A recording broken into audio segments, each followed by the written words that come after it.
Good morning.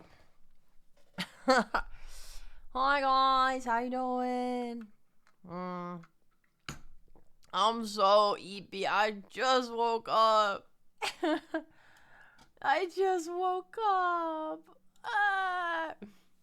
I set my alarm. I stayed up so late last night.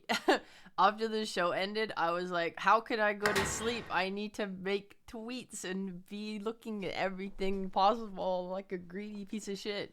And then it was like getting later and later and later. I was like, okay, if I set my alarm for 3 p.m., I'll get 7 hours of sleep. That's good enough. It's good enough. And then I wake up at 3 p.m. I'm like, it's not enough. It's not enough. And I slept until 4. But I don't feel rested or good because I kept waking up. Ah! Anyway, you motherfuckers started asking me 1,000 questions in Discord, so I was like, oh, let me just stream. Let's just talk about it. I also got some interesting news in my DMs from a very, very guilty culprit. I gotta share all these stories, man. Honestly, what's funny is that this stream will probably end up being more in-depth than my behind-the-scenes video. Because every behind-the-scenes video I make that's like an hour long, they do like okay, you know? Like they do fine, but they do okay. It's okay. I gotta make not hour-long behind-the-scenes videos. I want to test doing one that's like under 25 minutes and see how it is. So I decided to leave out some details and just try and make a quick, cool behind the scenes. Are we gonna share tea? We're sharing tea, baby. Just tell me if it was crony or not. No. Most people see hour-long videos and don't even bother. Yeah, I wouldn't watch an hour-long video, so. Splitting it into shorts. Well, that's what Land usually does now with my videos. Like when I talked about the Bibu stream in my live stream after that went live, all the shorts that Land made for it did really well on YouTube, and the behind the scenes video did absolute dog shit. So honestly, I think shorts are actually the way. or no, or not shorts, you know, but like clips are better. You see hour-long video and go, hell yeah.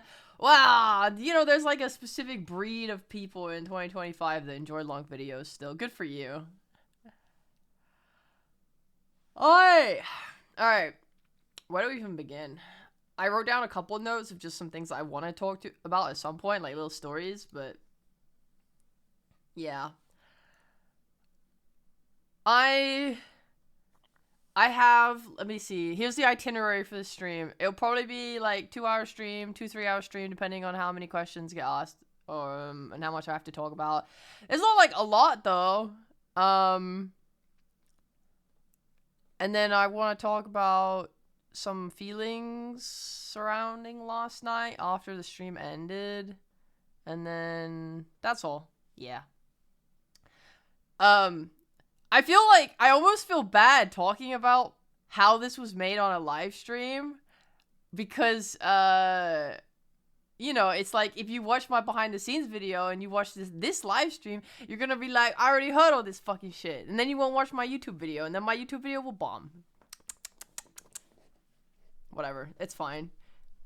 I'll tell you guys get the goss early because you guys watch my stream, and that makes you really cool and elite people. So okay. So I had talked to actually what kind of we need some lounge jazz songs. Hold on, I gotta set the mood.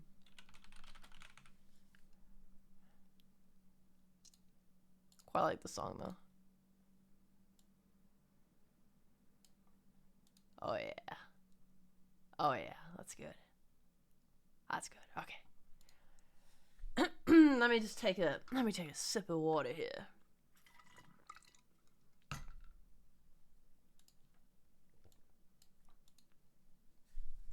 It all started some months ago. I was trying to figure out my plans for the year.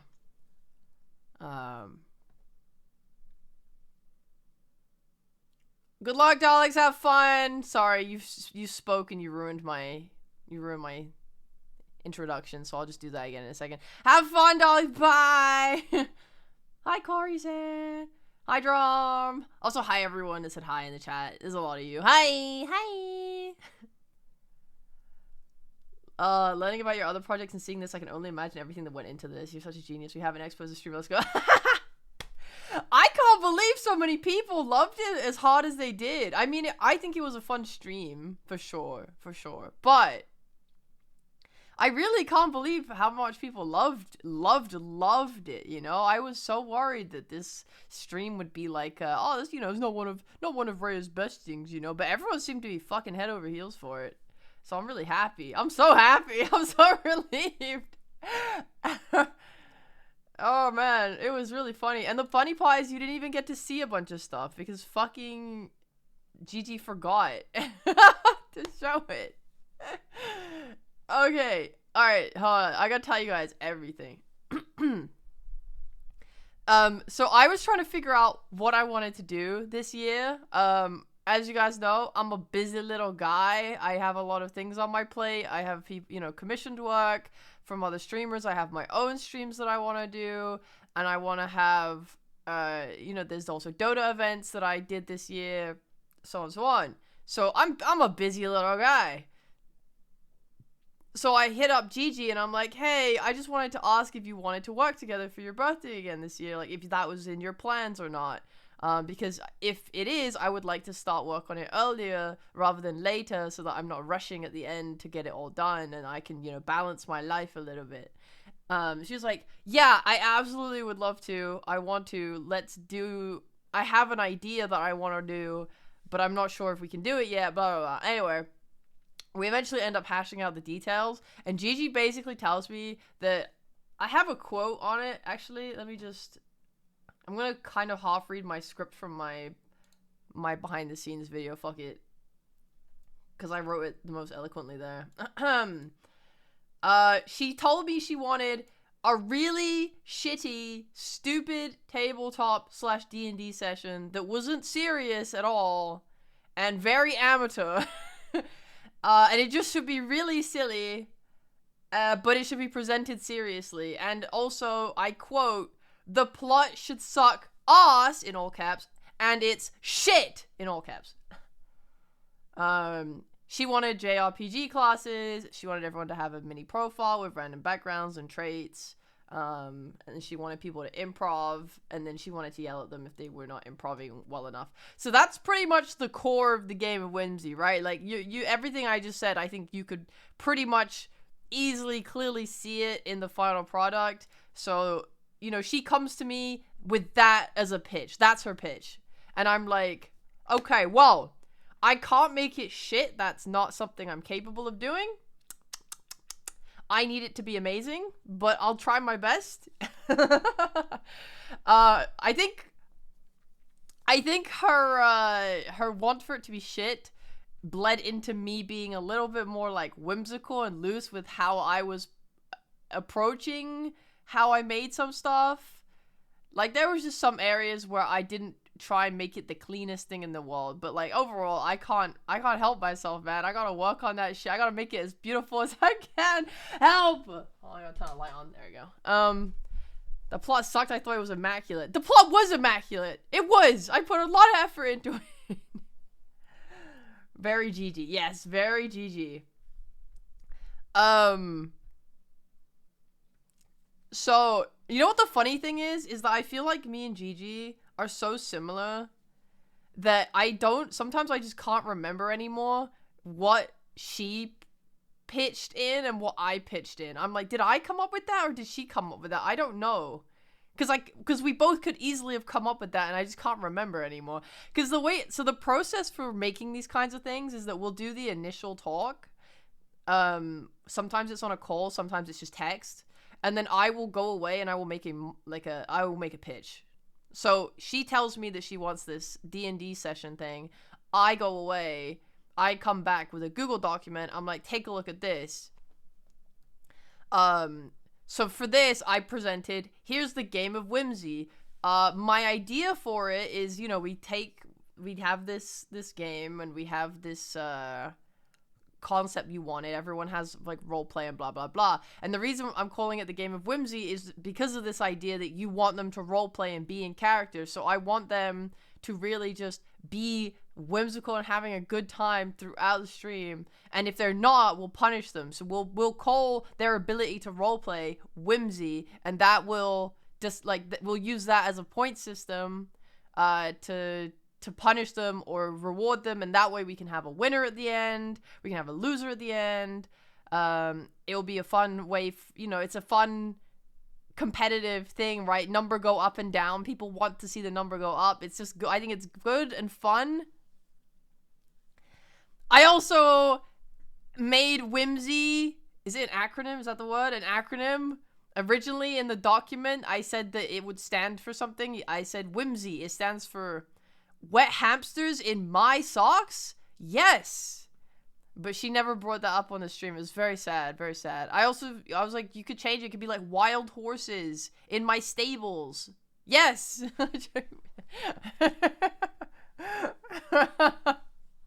You can do anything you want with it, really. She didn't come up with a single one. Motherfucker. It's so whimsical, man. Congrats on your motorcycle cake. But yeah, I was like, here, I was like, I don't really want to do anything massive. I kind of told her this at the start when we started working on it. I was like, I don't really have anything in me that could, I cannot do another Bijou versus the world scale project. So she was like, that's fine. I just want it to be just dog shit. I was like, okay, cool.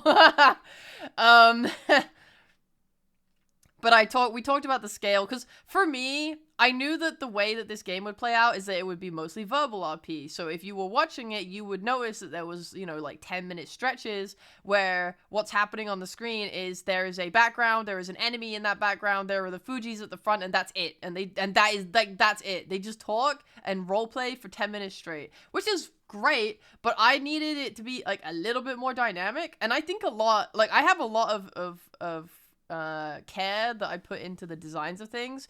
So obviously, like, Hey Wow Art, he made the UI overlay and stuff, for example. But I asked him, I really want movement, if that's possible, because if people are watching this and nothing is moving whatsoever, it's a little hard to look at. So I asked him if he could do the little doodles on the UI. For example, the easiest one to see is like if you look at the first group, you see B Bear's profile in the bottom right. It has a little bear drawing, and it has 2 frames of art. So it's like it looks animated. I mean, it is animated. And I was like, yeah, can you do that on everyone, so that there's just a little bit of movement to just catch people's eyes, so that they can keep looking at the screen and not tab out. And then I also added, like filter effects to the enemies. I added, the Fuji inbuilt has the bounce on the Fujis when they talk, which is a little nice bit of movement too, and so on and so on. So I was just trying to add like slight bits of movement in to try and keep people watching. That's all the stuff that like I think about and I direct when I'm working on these projects. Like, obviously I'm not saying that I take I don't take credit for everything, obviously. Like, my artists are insane and they design things, but like my job is, as a director, producer, whatever the fuck, is more that I will sit there and think about all of the details and things that I want, and then I will say that to an extent with them. So for the rooms, I came up with all of the monsters. And I was like, this is what I want from this, and this is like, I want an NPC here. I think for this project, I was not as hands-on as I could have been. Like, for example, in the room where the path of violence in the room where they fight to the death with Kiara, I just said, like, I just need an NPC here. I don't really care what they look like. You can just do whatever. But other times I'll be like, I want it to look like this, with the Chaos Room 1. I was like, I need the animals to be like photos. I need them to be hyper realistic, like actual photos of animals with like GG edited onto them. I need 10 and I'm gonna cycle through them. So it was, it's like so it's a mix. It's a mix. I will sometimes tell them I really want this to be this specific way. For like the GG that had the job application, I said I said, here's a picture of Charlie Day from It's Always Sunny when he's talking about Pepe Sylvia. I want this vibe. Please do that. So like, it's like it's a collaborative effort between me and the artists, where sometimes the artists get good reign to do whatever they want. Sometimes I go, this is exactly what I want. And then, yeah, we just work together and it's awesome. But I knew what I wanted from most of it. Some stuff I left a little up in the air, but I knew what I wanted from most of it. So I wrote that plot out and I pitched it to Gigi. I said, hey, here's what I'm thinking. So, okay, originally we had 11 people taking part. I've said it a couple times now, so it's no longer a spoiler, but Bibu was added into the stream 3 days before we went live. And I had 11 people in the thing beforehand, and I kind of figured this out when I did Gigi's Murder Mystery last year. You can't have loads of people in a room at one time because there's too many people and they talk over each other and then it gets really loud and incoherent and it's just not pleasant. So I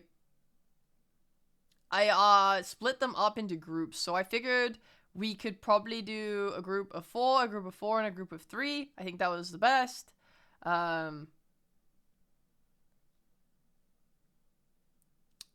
Yeah, the acapella segment was honestly just the worst thing I've ever heard in my life. Oh, anyway. Anyway. So I split them all up into groups, which means I had to have 3 groups. And I was like, okay, 3 groups. Gigi was like, okay, yeah, we can just make them all do like the same thing, you know? Like we can just make we make the encounters and then each group approaches it, you know, in a different way. And I was like, no, what? That sucks. What the fuck? No way. Cause Gigi is of the opinion, like, we just make it silly and dumb and it's like, whatever, man. And I'm like, absolutely not. We're making 3 distinct paths and I will not hear anything else. We're not, no. So I came up with the path of violence and the path of intelligence and the path of chaos. For the path of violence, it just made the most sense, right? It's like, okay, they're dungeon adventurers. We're gonna be violent in the dungeon. So let's have that. That makes easy sense. And then I was like, okay, what's the opposite of that? I was like, I feel like if I look at any kind of game, the stats are like strength, agi types, you know, int type, whatever. I'm using Dota there as an example. But there's like intelligence is a thing. I was like, okay, I guess intelligence is like the opposite of violence, kinda. You know, we'll have people approach one path with violence, and then if I want them to be non-violent in the next one, then, you know, figuring out puzzles or stuff, that makes sense. Let's do that. Okay, cool. Lock it in, done. And then the third one, I was like, what the hell do I do for the third one? If they kill things and then they don't kill things, what is the third choice? I don't know. And I got stuck on that for a little bit. I couldn't really figure out what was the best thing to do. I think I ended up with chaos because it was the word or theme that stuck out to me that was the most, like, had the most potential for fun. So with the violence one, I also I got told that Kiara couldn't make it live and had to be a cameo, so I had to figure out where to put her in, and I figured I'd put her into the path of violence because we only had 3 players for that one, so I was like, oh yeah, Kiara's cameo can be like, quote-unquote, the 4th player. Seems good. Chaos was your favorite? Really? I'm glad, because my favorite was violence. By like a lot. Because B-Bear was so fucking funny. with the violence, originally I planned to have 3 encounters for every single path. My idea was that there would be a mini tutorial encounter, and then there would be a big encounter, and then I think I wanted to do an encounter with an NPC and an encounter with like a creature of some kind or something more abstract. God, yeah, Cecilia getting hit was so funny. Dude, I can't believe Cecilia posted the note I sent her. That's really funny to me on Twitter. This motherfucker uses my name and my signature and then doesn't follow me on Twitter, guys, by the way. I'm just saying. I'm gonna be suing. Jesus Christ, I have so many notifications.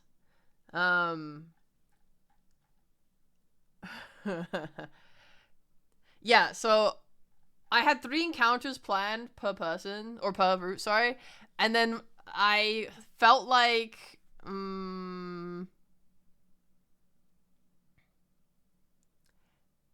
it was too much, because I started to look at the schedule, because originally I was asked, like, we need it to be 2 hours long. I was like, oh, really? Because I think a lot of my bigger projects, it goes to 3 hours very commonly. So for this to be 2 hours was a little hard, especially when you're dealing with 11 people wanting to give them more screen time. 2 hours is not a lot of time.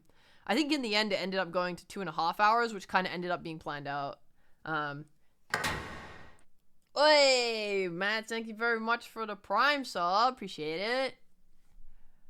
Was the boys' love your doing, or did Viva just roll with the hand that she was dealt? It was both of our doing. I guess I'll get back to the... Hold on, I'm making a note so I don't forget what I was talking about before I answered this. Hold on. Path of Violence, 3 encounters, turn 2. Okay. The boys... So, I created the items. I, like, wrote out a list of 10 items. And I was like, this is what I want. And then I wrote out flavor text for them all as well. So for the book, I originally just had it be like, the all-knowing book. If you get this book, it will tell you, like, anything in the entire world, but only one thing. Like, you can't have, like, you read the book, and you can find out everything about one thing, but that's it. Nothing more. And then I wrote the flavor text, and I made it into a yaoi book, and I was just like, the all-knowing book. This was a 900-page romance novel on 2 men in love, and blah, blah, blah, blah, blah, and now you learn something about anything but only one thing, blah, blah, blah, blah, blah. So when... Honestly, by the way, I just want to say, nothing was scripted. I just need to put that out there. Nothing was scripted. The roles were completely RNG. The items they got, completely RNG. The winner and loser was not predetermined at all. Like, it could have been anyone. I had prepared for it to be anyone. I could literally put any person up on any of those stages, and it was completely freeform. I always try and make these freeform. I don't want anything to be super scripted. I think it's more fun when it can be anything at any point.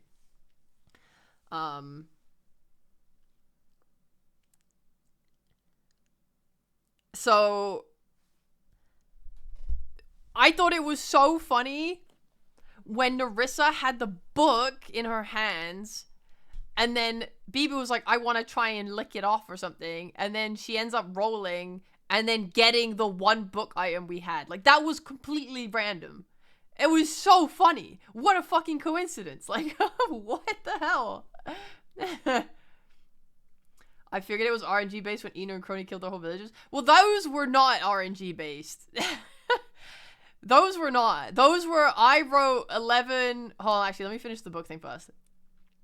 So she rolled, there were 20 outcomes, it was a D20, there were 20 outcomes. God, there's so many things I have to tell you guys, fuck. And then, of those 20 outcomes, like 7 or 8 or something were getting items, so she hit one of those, and then on the item list, which was a D10, she then hit the book. So I just thought it was so funny that she rolled, got the freaking item that was a book after she had tried to take the book from Narissa, and then we turned it into, now you have the book, and it's about 2 men in love. And then that's when Gigi improv'd and said, now you can only talk about 2 men in love. I never said that. I never planned for that. That was just Gigi improving, and then it was really funny. And Bibi went with it, and she did it the entire stream, and it was amazing. It was amazing. I very impressed, honestly.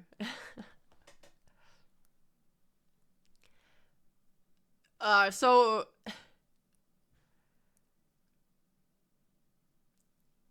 I think I can. Where's my sheet with the items? Okay, so the dice roll list, these were the dice rolls. Number 1, if you roll a 1... Oh, yeah, also, okay. So here was what I said should happen with the dice rolls. Okay, this is what I wrote on my original document. This is what I talked about with Gigi. I don't think she actually adhered to it, but it's whatever. Who cares? I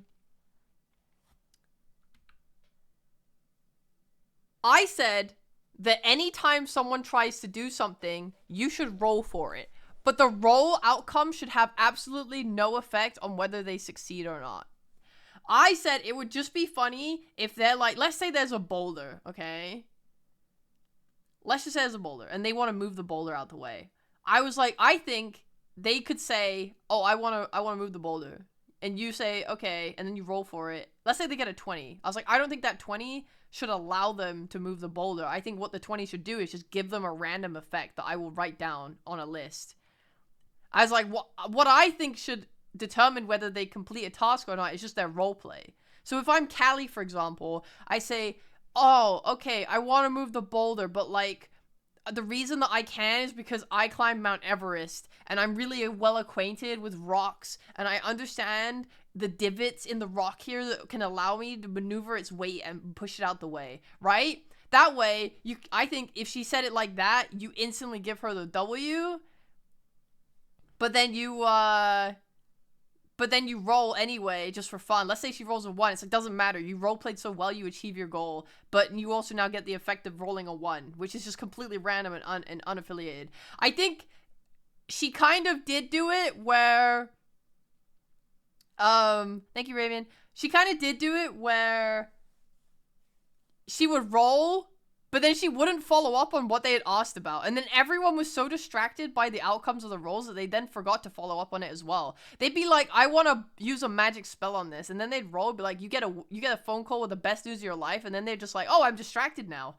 Guys, I have a billion TikTok. It's like, what happened to the spell? I don't know. It was never brought up again. Who cares? I mean, it was just so fucking funny. Like, the whole thing was so funny, so I don't really care. But, but that was what I wrote down. It was just I think that the roleplay of the characters should be what enables them to do actions or not, and I think the dice roll should just be random crap. I randomly opened the stream for no reason to meet the mastermind behind the game. Hello, it's nice to meet you. Hello. So, okay, so here is the dice roll list. Number 1, you die instantly. You're now a ghost for the rest of the session. Number 2, your socks now always feel wet and you lose whimsy. Number 3, gain the attribute. You're now claustrophobic and hate dungeons. Number 4, roll an item. Number 5, you lose all your hair. I don't know why everyone managed to keep how did everyone keep rolling 5s? Number 6, an arm grows out of your back. Number 7, roll an item. Number 8, shrink to 1/5 of your size. Number 9, you get a phone call giving you the best news of your life. Share it with the class. Number 10, roll an item. Number 11, you trip over. That one was so funny when Narissa rolled. She just was like, yeah, I want to make a potion to save their lives, whatever. She's like, okay, you roll. In 11, you fall over. She's like, is that it? He's like, yeah. What do I fall over on? Your massive boobs. I don't like... Dude, the way Gigi delivered, like, your boobs was... It made me howl with laughter. It made me laugh so fucking hard. Because she sounded like the words were in her fighting to get out. I can't describe it. I can't describe it. It's like the words wanted to come out so badly, and she said it so fast, like they were just like spilling out of her mouth because she was just waiting to say it. Like, it just, I don't know, man. The delivery was peak as fuck. Anyway, number 12, roll an item. Number 13, make a wish. Gigi will decide at her discretion whether it comes true or not. Number 14, roll an item. Number 15, you're no longer allowed to lie. Number 16, roll an item. Number 17, gain the attribute. You believe you're an alpha wolf and everyone else in your adventuring party is your pack. Number 18, choose a number between 1 and 11. You steal whimsy from that person. Number 19, roll an item. Number 20, gain the attribute. Everyone else in the party now believes you're God's gift to man. Gain whimsy. So that was the dice roll list. Then we have the item list. The item list was 10 items. Number 1 was the cursed pipe.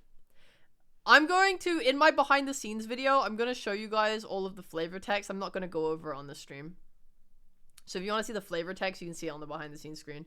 But the first item was a cursed pipe. It's a pipe that when smoked, a random effect will happen. Number 1, it blows bubbles. Number 2, it takes a limb off of an enemy. Number 3, it sets fire to everything nearby. Number 4, it explodes on the user and removes your whimsy. And number 5, it summons a tortoise that only swears. Next up is the one that makes people bald, which apparently we didn't fucking need. Even though it ended up getting rolled in the game, turns out we didn't need it because everyone lost all their hair anyway. Whoever they use it on will become bald, however there's a chance it affects the user instead. Number 3, the itchy gloves that attract bees. They are itchy gloves that attract aggressive bees, however the longer they're worn, the more whimsy the person will be gifted as a reward. I really wanted someone to get those. It's making me sad. Number 4, a banana of AoE slipping, a banana peel, but the radius of slipping on it is much larger than normal. Number 5, a voodoo doll. It's a voodoo doll of GG. It acts like a regular voodoo doll and affects GG. Number 6, a swordfish. It is a sword in the shape of a fish, or it is a fish that has been turned into a sword. When you hit something with this sword, the swordfish will cough up even more smaller swords. It's infinite sword hack. Number 7, the G-Genie lamp. It summons a genie that is GG. It grants any number of wishes at GG's discretion, and you can act as you please. Number 8, the all-knowing book. The book has information on anything the user desires, but only one thing, and after that it potentially lies, which is up to GG. Number 9, the squeaky anti-gravity socks. Upon appearing, they instantly start to float upwards. Putting them on will make the user rise until they're on the ceiling. However, they are very poor for stealth due to the loud squeaking sounds. Number 10, foot lettuce. Lettuce that wraps around the user's feet. It cannot be removed and has no other effect. That was a reference to foot lettuce, Burger King foot lettuce. Vonnie really liked that one.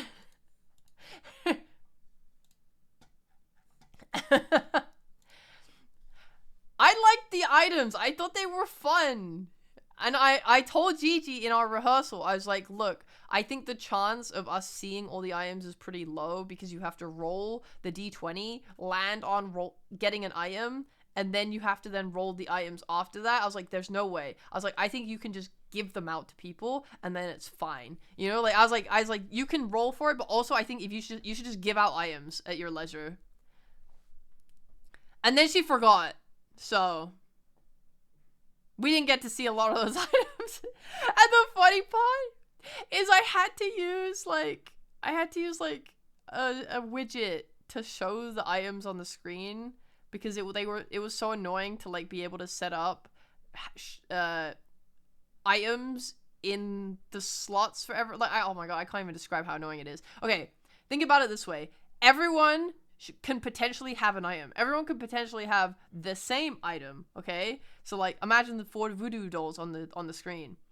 So I have to be able to have at least 4 voodoo dolls in the scene at all times. Same for every other item. There's 10. So that's like 40 images I have to add into OBS. And then on top of that, okay, the UI design did not have the names of the players in the same place. Sometimes they were on the left of the UI at the bottom. Sometimes they were on the right of the UI at the bottom, which meant that I could not put all of the items into one space on the UI and then have it be consistent and visible for every single path. So I had to have it, oh my god, so it was a fucking nightmare. I was like, how do I do this? Literally, how do I do this? I ended up getting a widget made instead that would handle it. So I had a little program open while we were streaming. where I could click a drop down and add them that way. So I was like, nice. We did this, and then I think like three items got seen. I was like, no, no. Oh, I'm very excited to show you guys the behind the scenes, so you can see what they look. Well, you can see what they look like on Hey Wow's tweet about it. But yeah, you can. I also want to show you guys my flavor text. But that was cool. Now I have a widget I can use for future streams. It's pretty exciting.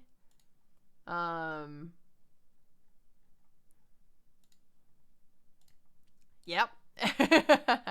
So that was that system. Oh, I gotta sip water again.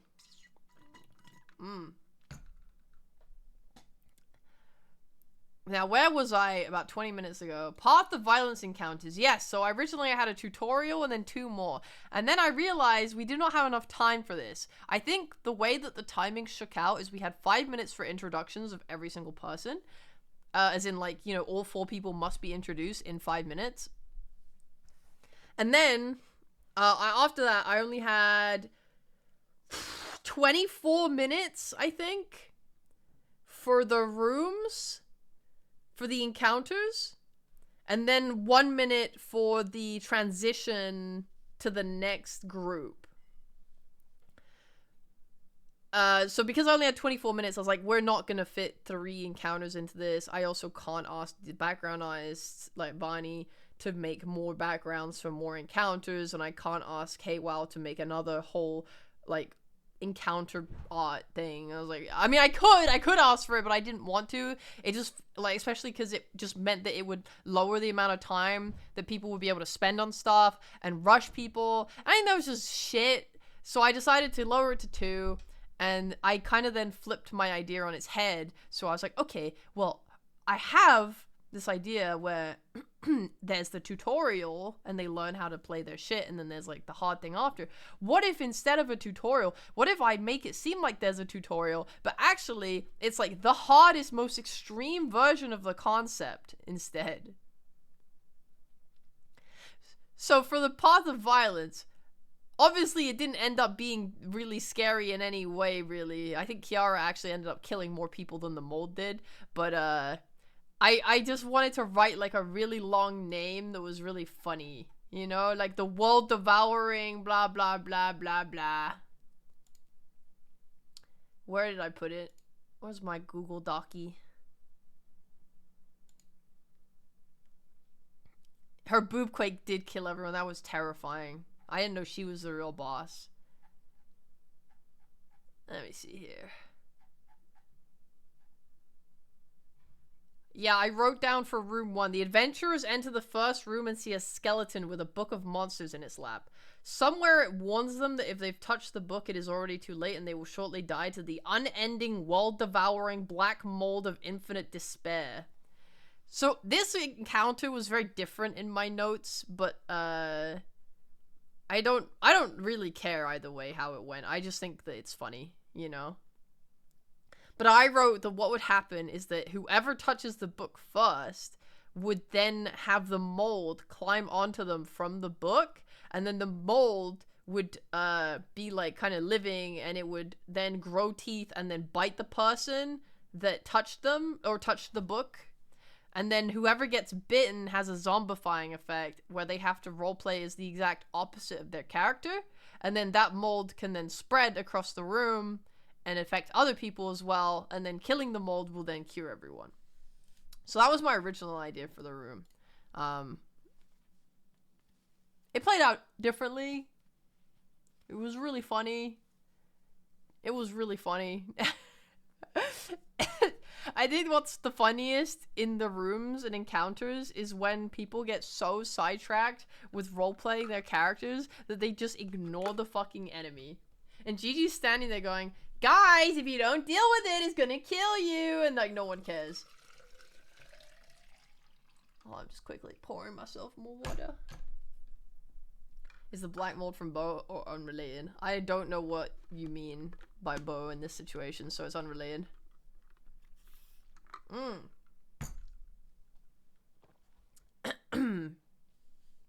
So, that was my first idea. I was like, I just want to make something scary or like crazy. I don't know. Maybe the black mold was not scary enough. Maybe it needed to be like Ralgaroth, the world devourer, blah blah blah, whatever it is, like massive beast. I don't really care, honestly. I think it was fun. Sachi, you already joined viral in the past. You can't change factions now. I'm so sorry. I'm stealing this zombification reverse effect. I got a zombie encounter. You motherfucker! You can't just steal from me! Okay, have fun with it. Have fun with it. It's the best when they have fun together. Exactly! It's so fun when they're just having fun. So, similarly, the first encounter for the Room of Intelligence, I literally Googled, like, hardest puzzle in the world. And then it came up on Wikipedia with the hardest logic puzzle ever.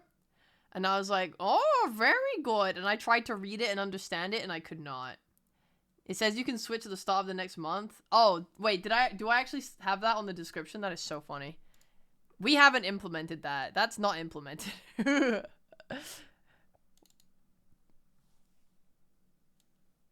I'm gonna change that right now. My bad. My bad, yo.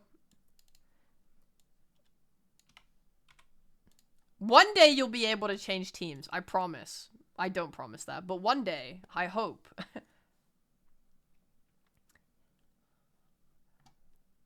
One day.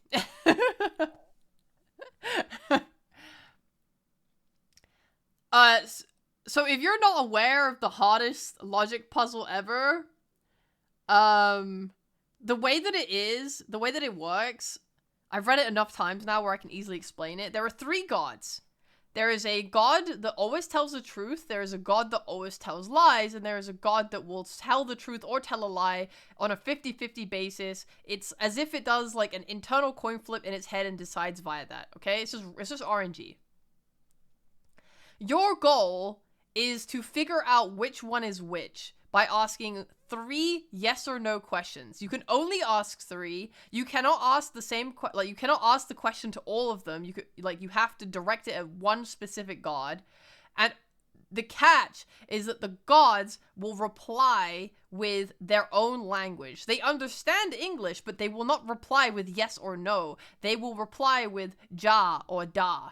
So therefore, and you don't know which one means which. You don't know if ja is yes or no.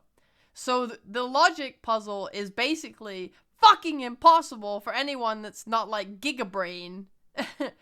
I read through the Wikipedia page to see the workings of the people that actually know how to solve it, and it's just like insane. It's insane. It's very like, there was no way in hell that anyone in that stream would ever have been able to solve this puzzle. None. So, I told this all to Gigi. I don't think she knew how to express it.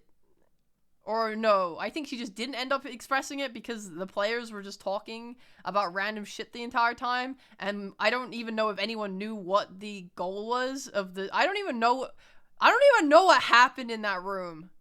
I don't know what happened in that room. I don't think anyone knew what was going on. And then they left. The gods just left because the time ran out for that room. They were like... I think they asked one question. Like, I think Ina asked one question, and then the next question was Crony trying to, like, rizz up all of the gods or something at the same time. And then we're like, no, you can't do that. And then they just got sidetracked again. Like, you available late? Yeah. And then Ina was like, wait, if they're bold, we can ask them if they're bold, and they have to answer yes or no, and we'll find out that way. And then we're like, well, never mind, time's up, bye. I don't understand. Ina made them all bold. Hey Arthur, I'm glad you enjoyed it.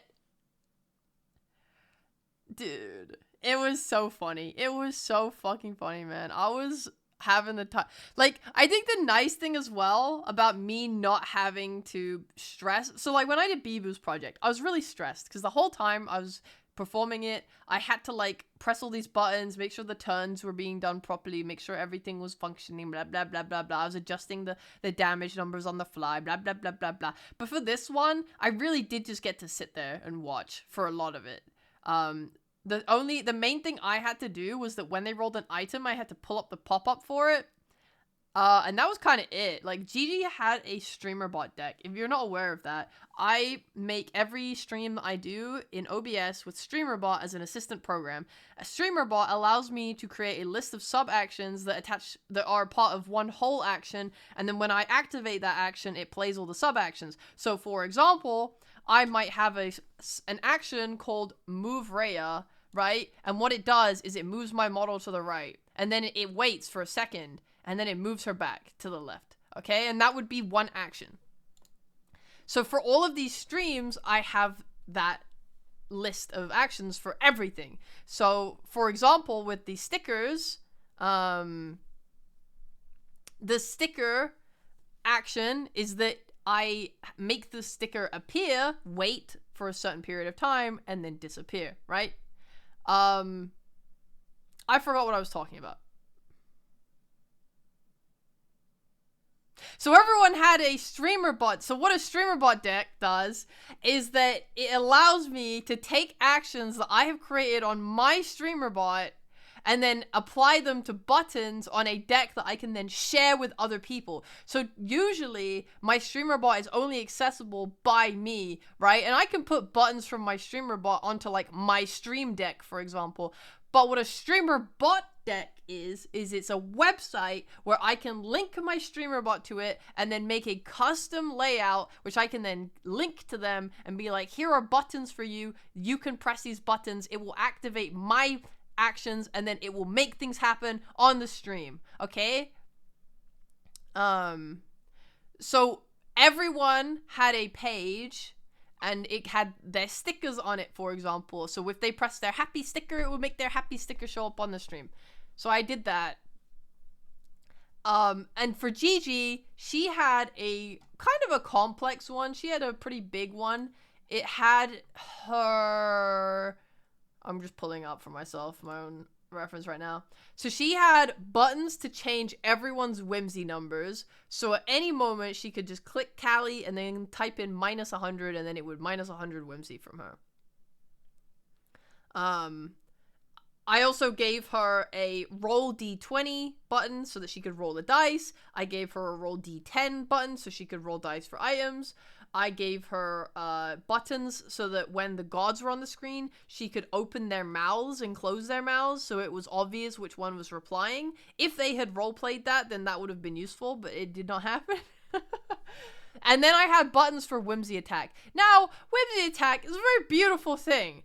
I, being a person who worked on this, was like, wow, what if I drew Whimsy Attacks for everyone? Because, you know, I don't want the only thing to happen to be that they just say, hey, I attack, and that's it. I was like, it would be so cool if there was a visual for it, you know?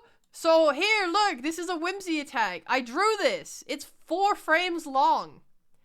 I animated the little trail of sparkles. And I animated everything. And then I drew their faces into the stars. Look, here's another one. I drew these for every single person. And she forgot. She forgot to use them. They didn't get seen until the 3rd group.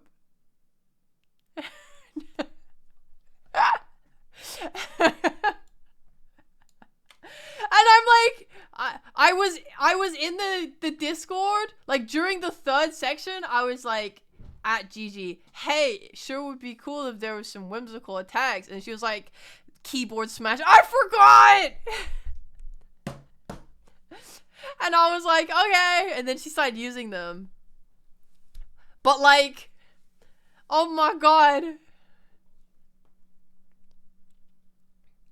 I was like, how do you forget? It's on your fucking streamer bot deck. Like, I'm not kidding. I just show you guys what it looks like. Hold on. I gotta show you guys what it looks like so you can understand how hard it is to forget.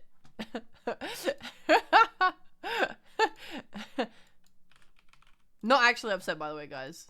Just wanna make sure we're clear here that it's just funny. This is what her deck looks like. It's literally that massive chunk of buttons on the right side of the screen.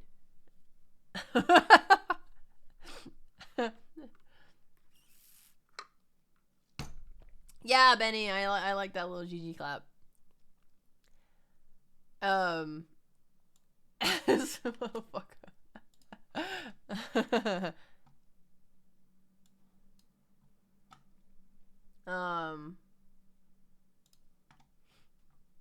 Oh yeah. So yeah. That's our gremlin. Shake my head. So yeah,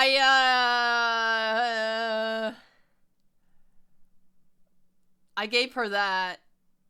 And then everyone else, they had very simple ones. It was like, it was, oh, I have a story for you guys. Yeah, I have a story for you guys. Okay, hold on. Let me take a picture of the StreamerBot decks for the players. I'm gonna mute the music for this one and everything. I'm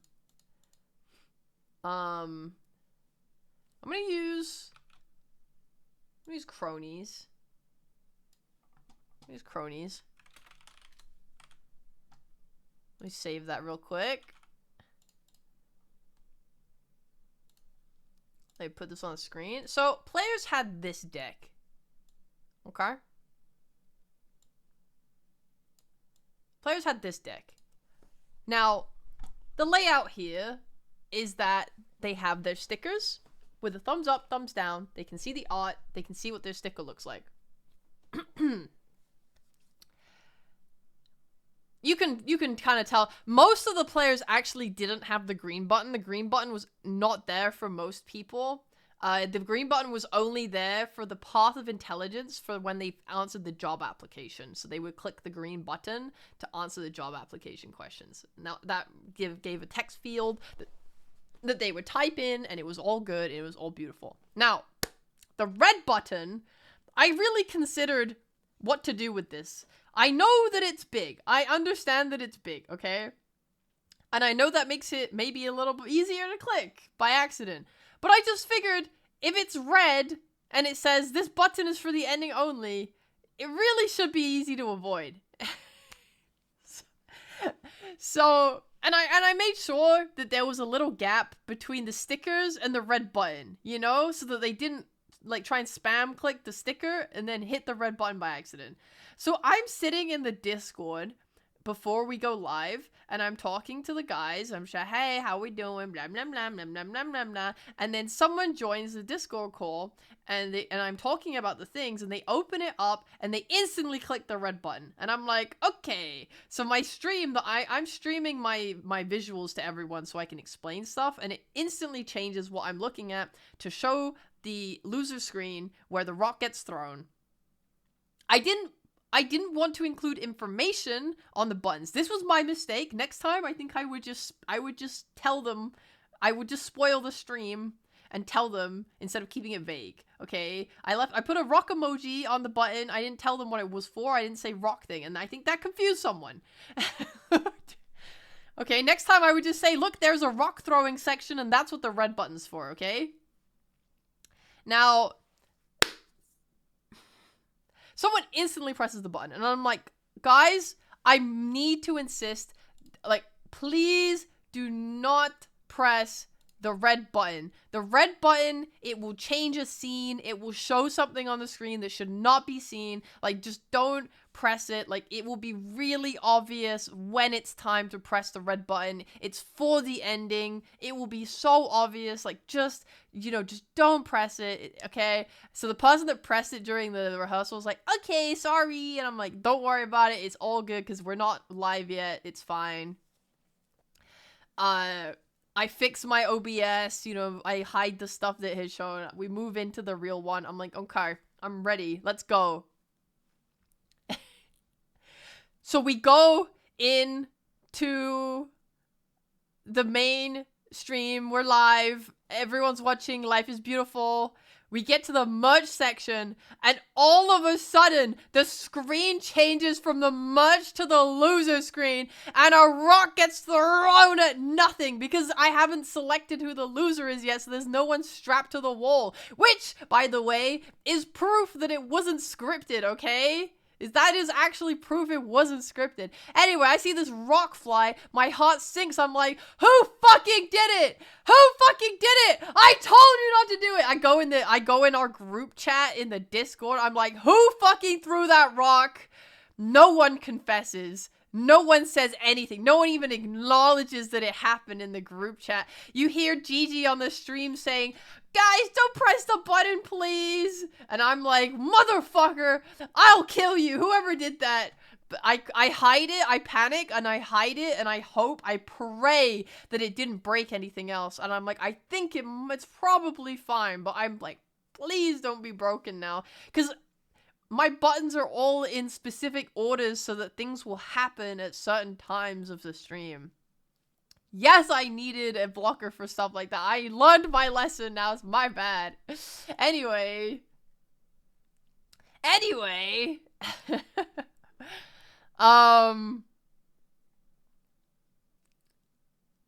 Yes, so the rock got thrown. No one confessed. These guys are like absolute fucking animals, by the way. Someone kazooed during the acapella, and no one ever owned up to it. That was fucked up. Everyone is allergic to responsibility in this damn Hololive group, so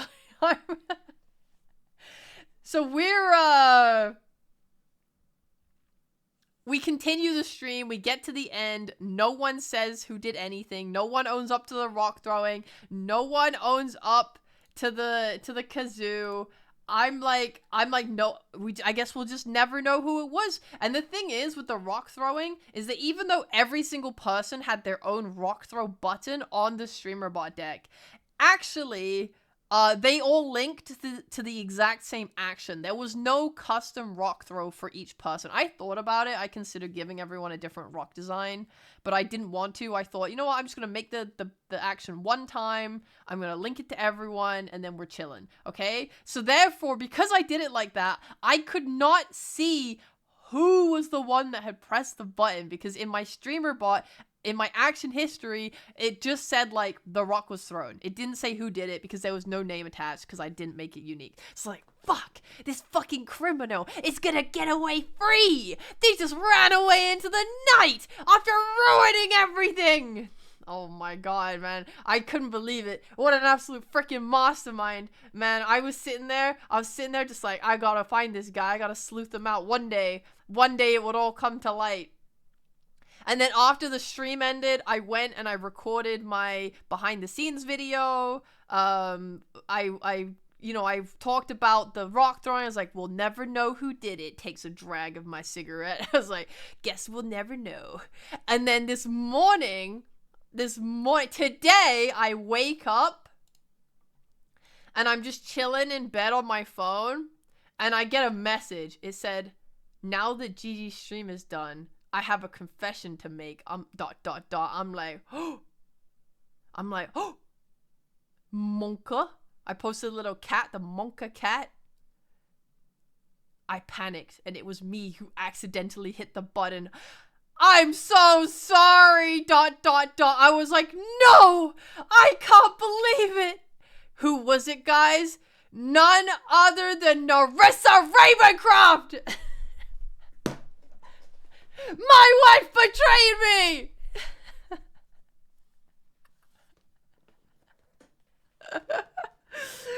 She said I was so embarrassed I wanted to kill myself. No! I said I trusted you! I trusted you above all others! The ultimate betrayal from the one woman I thought I could trust and love. She is pretty, it is okay, you're right. Oh my god. Her defense, I got confused. I'm stupid. Just, honestly, I'm so glad it was her. I just feel like I laughed so hard at her confession because it came from her.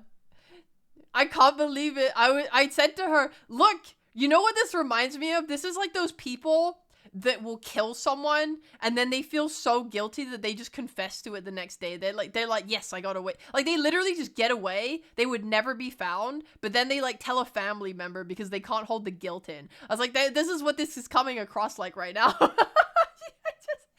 couldn't deal with the guilt, so she just comes to my DMs and admits and confesses.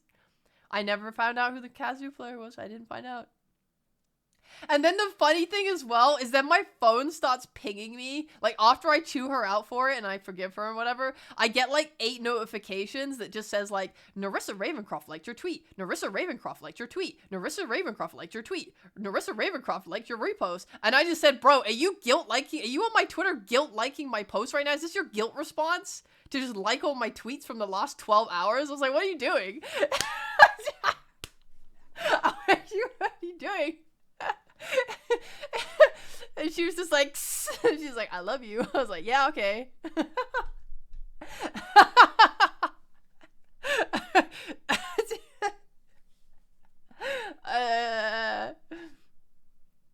Man, I love her so much, man. I love her so much. I love her so much. I love her so much. Anyway, I'm glad she was the criminal. She said she seemed like she felt really bad about it. So I was like, don't worry about it. It's kind of funny. I think that's the nice thing about like these shows is when there's like a little bit of mistakes and stuff, it really feels like a bit more authentic, you know?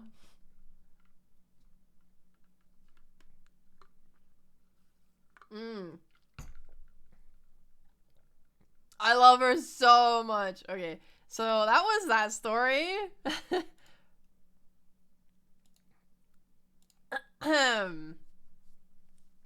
Like when you come back home to your little doggy that made a mess and it wiggles its tail until you scold it, then back to loving. Yeah. Bro, I can't. I need to make the Minion Pod 2. I need it. I need to make it.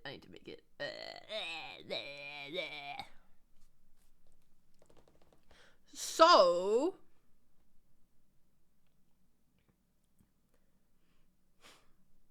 I'm sorry, Abyssal. I can never make amends on that. I'm gonna simply pretend it didn't happen. So, another stupid... This is not really a fun story because it doesn't really pertain to anyone. It's just a stupid thing on the side. StreamerBot actually updated their program recently.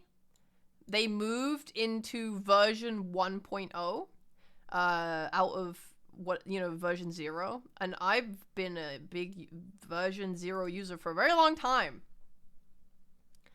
However, the problem is when I updated to that, so like their version 1.0 is like they changed the entire UI of StreamerBot. They made it really like, big update. But I updated and I was like, I fucking hate this. I really hate this. Because the problem with the new UI is that it's not compact at all. So, for example, if I have a list of, my list of sub-actions, if I have a long list of sub-actions, I can fit so many right now in the old version. Like, I can fit so many before I have to start scrolling. But in the new one, they have so much spare space between actions that you actually cannot you can't fit many in before you have to start scrolling. And that bothers me. Like, that genuinely is just something I can't deal with, just mentally. I don't know why. I'm not going to try and diagnose whatever that is, but it really bothers me. So I didn't update. I kept it on the old StreamerBot. Oh god, no. It did not update Midstream. That would be so bad. Holy shit. Here's the thing. I really like the old UI. I think it has problems, but I also think that for what it is, it's really easy to look at for me, especially because I'm used to it.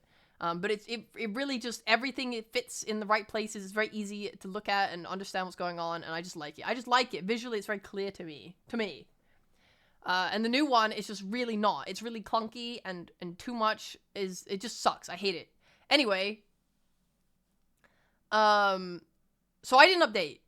Now, I was trying to make the whimsy change, thing. And, in my head, I knew how to do it, right? So if I have a global variable for every person's whimsy, you know, I can have, like, Callie whimsy, Cece whimsy, Rissa whimsy, whatever have you, right? I can have this number. And I can set that to 0 whenever I restart the stream and restart my test runs and blah, blah, blah. I can set it to 0. And then I was like, okay, so I'll put a streamer bot deck button for Gigi, like I showed you earlier, where she will be able to click the button and then input like plus 100 or minus 100, whatever, into this box, and it will then change this global so that the number on screen changes. And I was like, this seems easy enough to me. All I need to do is make it so that the number that she inputs within my action in StreamerBot, it like reads the number. It says like, okay, let's take input, and then we will change the global variable by that amount. Literally just change the fucking thing. Like, it's so easy. It's so easy. I set it up, it made sense, and then I tested it, and it didn't work. And I was like, what the fuck? Why not? I checked it, I double checked it, I triple checked it. I could not find any flaw in what I was doing. So then I asked Lumi, I was like, Lumi, can you try this and like see if it works on your end? Because like, I don't know why it's not working for me. So he does the exact same thing that I did and then tests it, and it worked. And I was like, what? Why did it work for you? He's like, yeah, I don't know. Like, he was like, here's what I did. And he showed me all of his stuff. And I was like, what? So then I did it again with what he had done. I replicated it perfectly, and then it didn't work still. I was just like, what? Why is this not working for me? And we both realized that it was because he was using StreamerBot 1.01 and I was using StreamerBot 0. whatever the fuck, 2.8. I was like, oh my fucking god, maths doesn't work on old StreamerBot. This is so fucked up. Old StreamerBot hates maths, man. And I, like, genuinely, I'm not updating. I'm just not updating my StreamerBot. Until they make a compact mode, I'm just not updating it. So, there's nothing I can do here. I was just like, wow. So I actually ended up having to get I had to get it coded. I asked someone to code it for me, to make a maths thing for me, for the whimsy change, because I legit just couldn't do it myself, because I do everything through StreamerBot actions, and I had done it correctly, it just did not work. So I had to get custom code. That made me really sad. Oh my god. So that was like, sorry, that's not like a fun story, but I just want you to know that I was losing my fucking mind. That one really fucking pissed me off.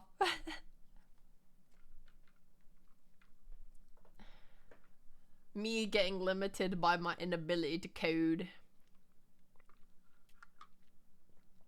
If you install both, you could export them all from 0.2.8 to 1.1. Tedious, but it was. Yeah, but I build in, I don't know, I think it's weird.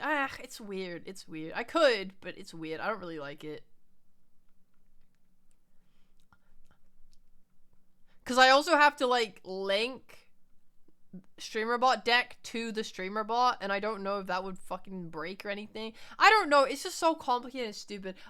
What I need to do is I need to submit a feedback message to the StreamerBot Discord soon, telling them about my problems with it. Because obviously they're not going to change something they don't know is an issue.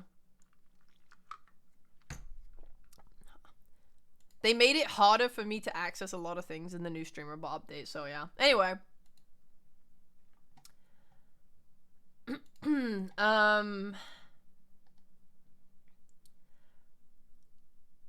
I think I told you all the things that I really wanted to tell you guys. Bee-Boo. Bee-Boo. Yeah, Bee-Boo.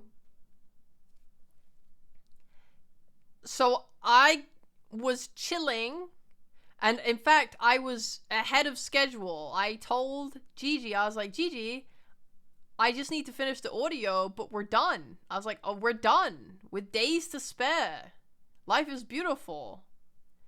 Like, I have like 3 days to go, and I'm doing the audio now. Like, it's not gonna take me 3 days to do audio. Like, we're chilling.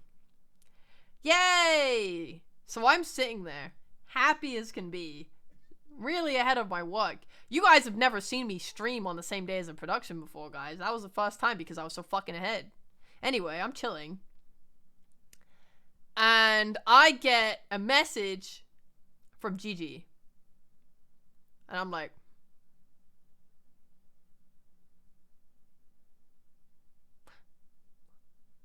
what the hell? And it just says, Vaya, help! Help! Help!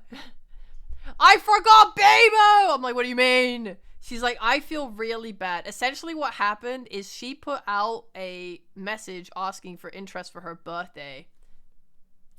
Where she was like, guys, who wants to be a part of my birthday? Like, and then everyone that wanted to reacted. This included Bee-Boo. Okay. And then she made another follow-up post saying, alright guys, if you reacted with interest, what day works for you? Here's a list of the dates. And she gave a bunch of options for when we could stream it.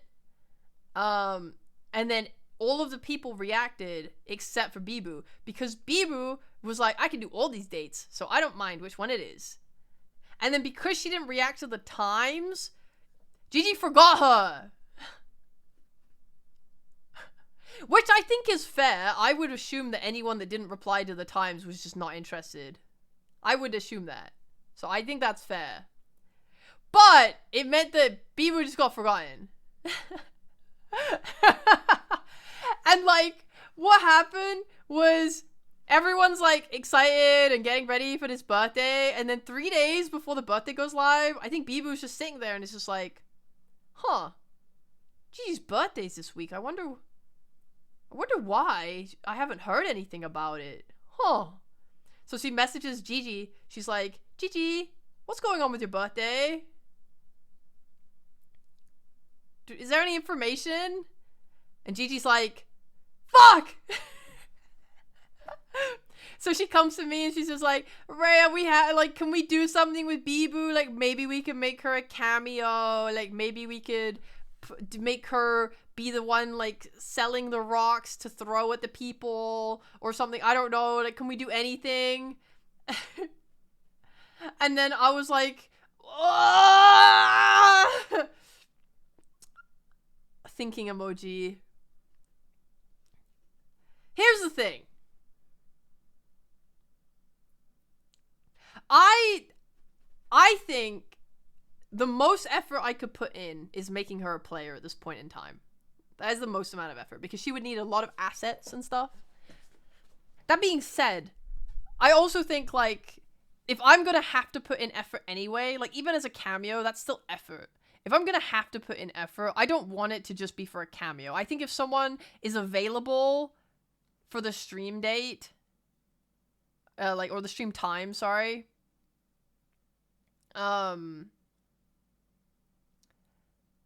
then, I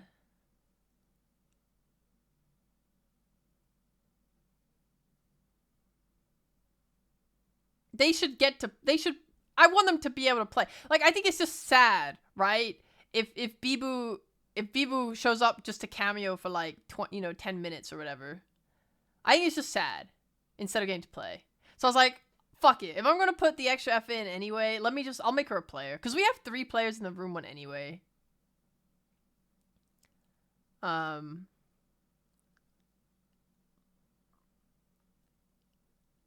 I sat there and I thought about it and I was like, how can I do this? I was like, how what do I need? I was like, what assets do I need? What actions do I need to change? How do I put this creature in? I was like, what do I even do with her? I was like, because I'm thinking about it, right? And I'm like, there's 3 days, you know, I need to update everything, like, now. I can't, you know, I can't ask the Fuji artist for a Fuji and then wait, like, a day or 2 for the art to come in. You know what I mean? Like, I need it now. So I was like, fuck me. I was like, okay, I can't ask for that. I was like, okay, fine. So I sent this mock-up to Gigi really quickly. I was like, here's what I'm thinking. I'm thinking we make her the evil, intimidating bear, and she looks like this. So I sent that as a picture. And Gigi was like, it's fucking great. It's perfect. I was like, yeah, okay, I'll make her a character. I'll put her in. I'll get it done. And we just had like a really quick discussion about what to do with it. I was like, okay, I need stickers. I need a Fuji. I was like, I'll do the Fuji, it's fine. I was like, I need, I don't know. I was like, let me just do a quick run through of the stream so I can just see where she needs to be. I was like, I need the UI updated. So I went and I started messaging people. So Gigi said, I'll make the stickers. So Gigi ended up making the stickers. She went and found pictures of bears, and then she edited Bibu's hair onto the bears. And I was like, okay, cool. So she made the stickers, and then I messaged, hey, wow. I was like, I need you to update the UI. For the Path of Violence, I need you to take the 4th slot that currently has no one in it. I need you to put Bibu in it. Bibu is gonna have a very not complicated character profile. This is it. It's Bibu. They're a bear. Their occupation is they are an evil, intimidating bear. Obviously, this is a reference to the evil, intimidating horse. And I was like, and then their traits are just question mark, question mark, question mark for both of them. Nothing else. She's just an evil, intimidating bear. That's all we know. Okay? So Haywell left and went and did that. He also offered, by the way, to make her stickers. He was like, I can make her stickers. And I was like, no. If she's a last-minute addition to the stream, she doesn't get to have proper stickers. She gets to be a bear. She gets to be a really shittily edited bear. So he went and did that. I started drawing the Fuji. Gigi went and made the stickers. So we ended up with... This was my drawing of B-Bear. This was my first draft. Or not first draft. Honestly, this was what I considered to be the finished thing. It was fucking work of art. I rendered it properly and everything. I went crazy. I designed her after Chikawa, but I gave her a head hole because I wanted her to be a person in a bear suit. So I made this and I put it in. I made the Fuji. I put it into the production. I was testing it and I was looking at it and I was just like, I feel bad. Because this looks like shit. Compared, like, when you have how sexy the other characters were, you know, like, if I put Crony next to this bear, the art style clashes so hard. You know what I mean? It doesn't look right. Especially when there's 4 of them, it doesn't look right. Because the art style is just so different. Sorry, I didn't mean to kill Bibu. Come back.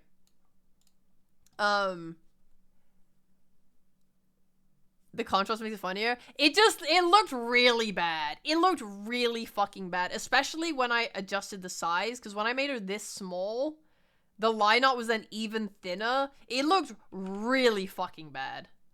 And I kind of...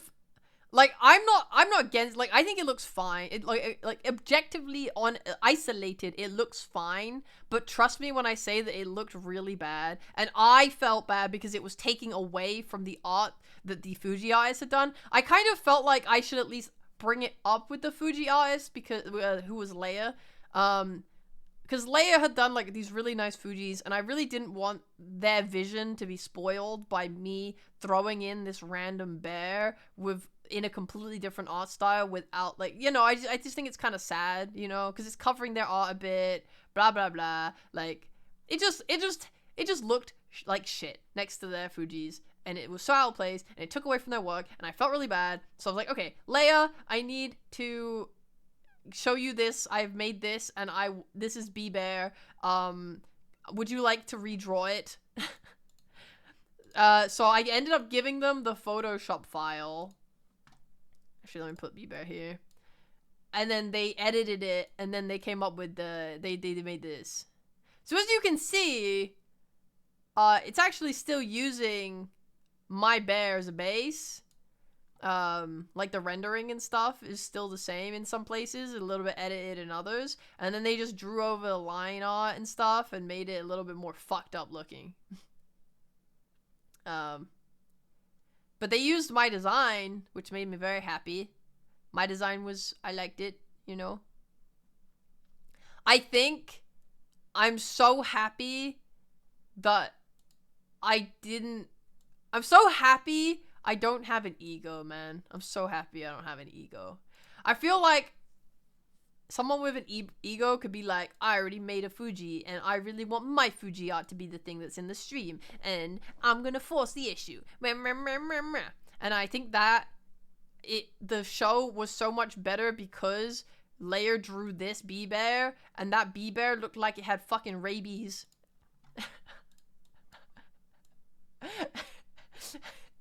And I love it. It looks so much better. It looks so much better. It's so funny. It's much funnier. It just is, it's perfect. And it actually looked like it kind of fit in with the other Fujis. Like, Layered fucking cooked with the B-Bear, man. It's really good. I love the way that her eyes look in different directions when she talks. God, it was peak, man. It was peak. It was really good. But yeah. So I drew the original Fuji. And then Layer redrew it. Or drew over it. And made the final thing.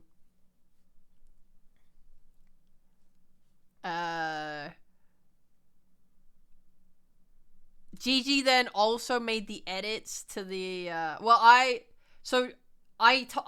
played through it and I was like, I got to the part where it reveals the Whimsy scores at the end. And I was like, oh shit, because this is what it looks like, right? And I realized, I was like, fuck, there's no space for B-Bear. I was like, fuck! And we're a few days out. I was like, I don't want to delete the GG art because it's really funny. Because there is space, right? You just have to kill the GG, but I don't want to kill the GG. I was like, I'm not willing to concede on getting rid of the GG. I'm not willing to give that up. You come in 3 days before my show goes live, you don't get to have a place on the scoreboard. So I was like, alright, GG. Here's my proposition. Bibu can have stickers. Bibu can have a Fuji. Bibu can be a part of the game. Bibu can do things. But Bibu doesn't get to have her own Whimsy score. I was like, we are giving Bibu to someone.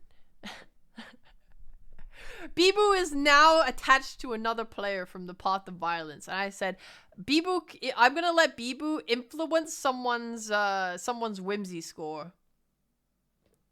And it's literally because I didn't want to delete the GG from that scoreboard. That is literally the whole reason that she got attached to Callie. I just said, I said to Gigi, I said, choose the person you hate the most in the Path of Violence, and I'm gonna give them Bibu. And she actually, you know what, before you make assumptions that would be fair assumptions to make, she actually didn't choose someone. She actually just asked who has the funniest Whimsy penalty. She actually did not choose anyone. She just said, who has the funniest penalty? And I said, well, Callie has to play League of Legends with you, so probably her. And she was like, okay, sounds good. So I edited B-Bear into the scoreboard so that her little head was popping up over Callie's, and then I linked them together. That's why she had no whimsy penalty pop up on the screen either. Just all this good jazz, man. All this good jazz. So she comes in and she griefs the fuck out Callie and ends up actually helping Callie really hard for some reason. Dude, it's like she didn't understand the point of the whimsy score. She did perfect role playing and then got points for it. And she was like, wait, I was trying to ruin it. It's like, what do you mean? You've literally been perfectly role playing your character for the past 2 hours. Dude, that oh my god was the funniest clip ever. Jesus Christ, that made me laugh. Oi. Oh my god! I fucking lost it. I fucking lost it. That was so funny. It was so raw. It was so deep, man. It really just, it felt like despair and anger and oh, it was so good. I love Callie. That's my Oshi right there.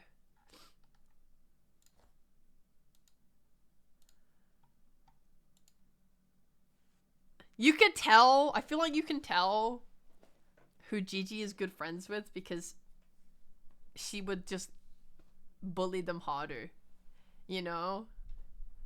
Like, I feel like Callie, Crony, and Cece were just fucking getting it. I don't think you do that unless you love them. I feel like, you know, that was fucking good. It was just such hard bullying.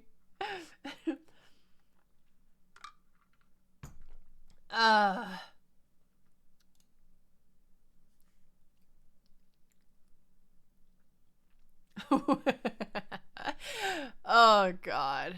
There were so many good moments. I really think you can make like a very strong 10-minute compilation of like the best parts.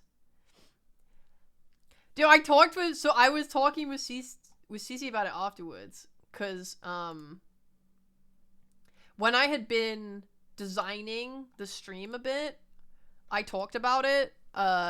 And one of the things that was asked by Cece was like whether the whimsy penalties were going to be shown or not. Because in my like notes to them before we streamed, I said, oh yeah, here's your whimsy penalty. It's going to be hidden, blah, blah, blah. And she was like, I don't know. Shouldn't it be shown? At least to like the audience or something? I don't know.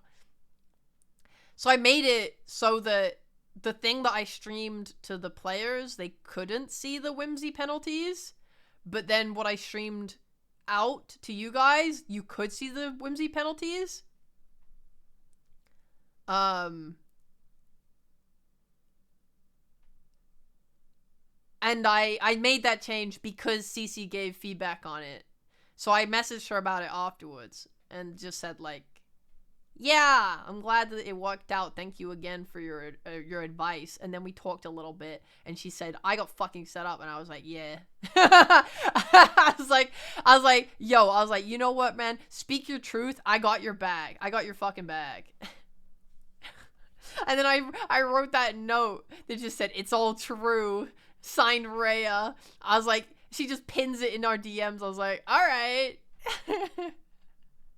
Crony calling herself a recovering orphan fucking kill me. That was really funny.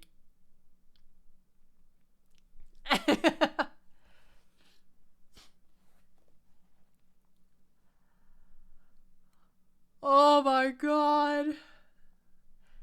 Also,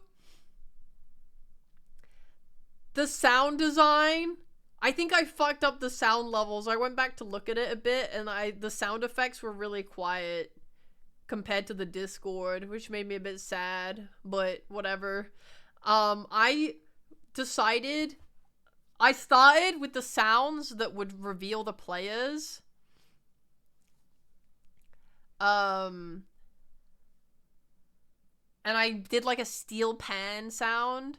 And then after that, I was like, man, I love xylophones. They're so whimsical. So I started adding xylophone sounds into everything. And then I kept adding xylophone sounds into everything. And then I added more xylophone sounds into everything. And then I added the background music, which was xylophone-based music. And there were so many xylophones. I don't know if anyone noticed how many fucking xylophone sounds there were. I looked When I was making this, I looked through about 40 pages, 30 to 40 pages of xylophone sounds. I hate xylophones now. I'm beefing with xylophones.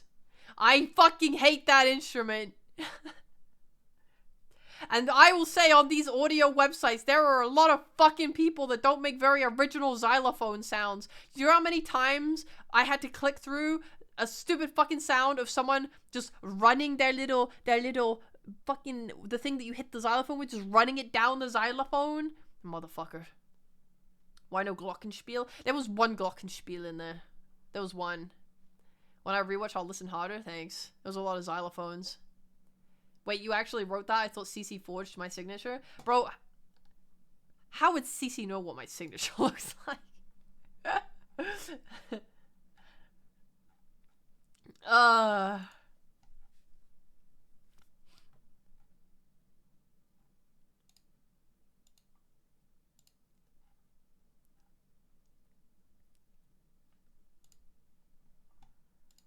Liz was amazing. Bae, when she swapped bodies and went to Liz, was amazing. I love high beat, upbeat Bae. So when she was role-playing her character and was really like quiet, I was just like, oh my god, she's so good at role-playing. But then she swapped to Liz's body and did the whole like dad thing. I was like, that is fucking great. Now we're cooking. It's Cece. I trust her to manage anything that's evil, so forgery is definitely up there. That's fucked up, man. She's innocent. She was a victim. You guys need to support her, man.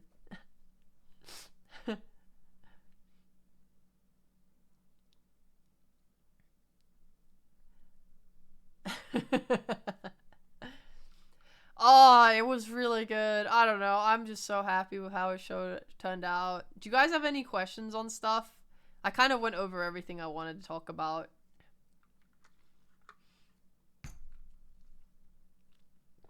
I have my feelings I want to talk about, but I'd rather talk about that after we finish talking about Game of Whimsy.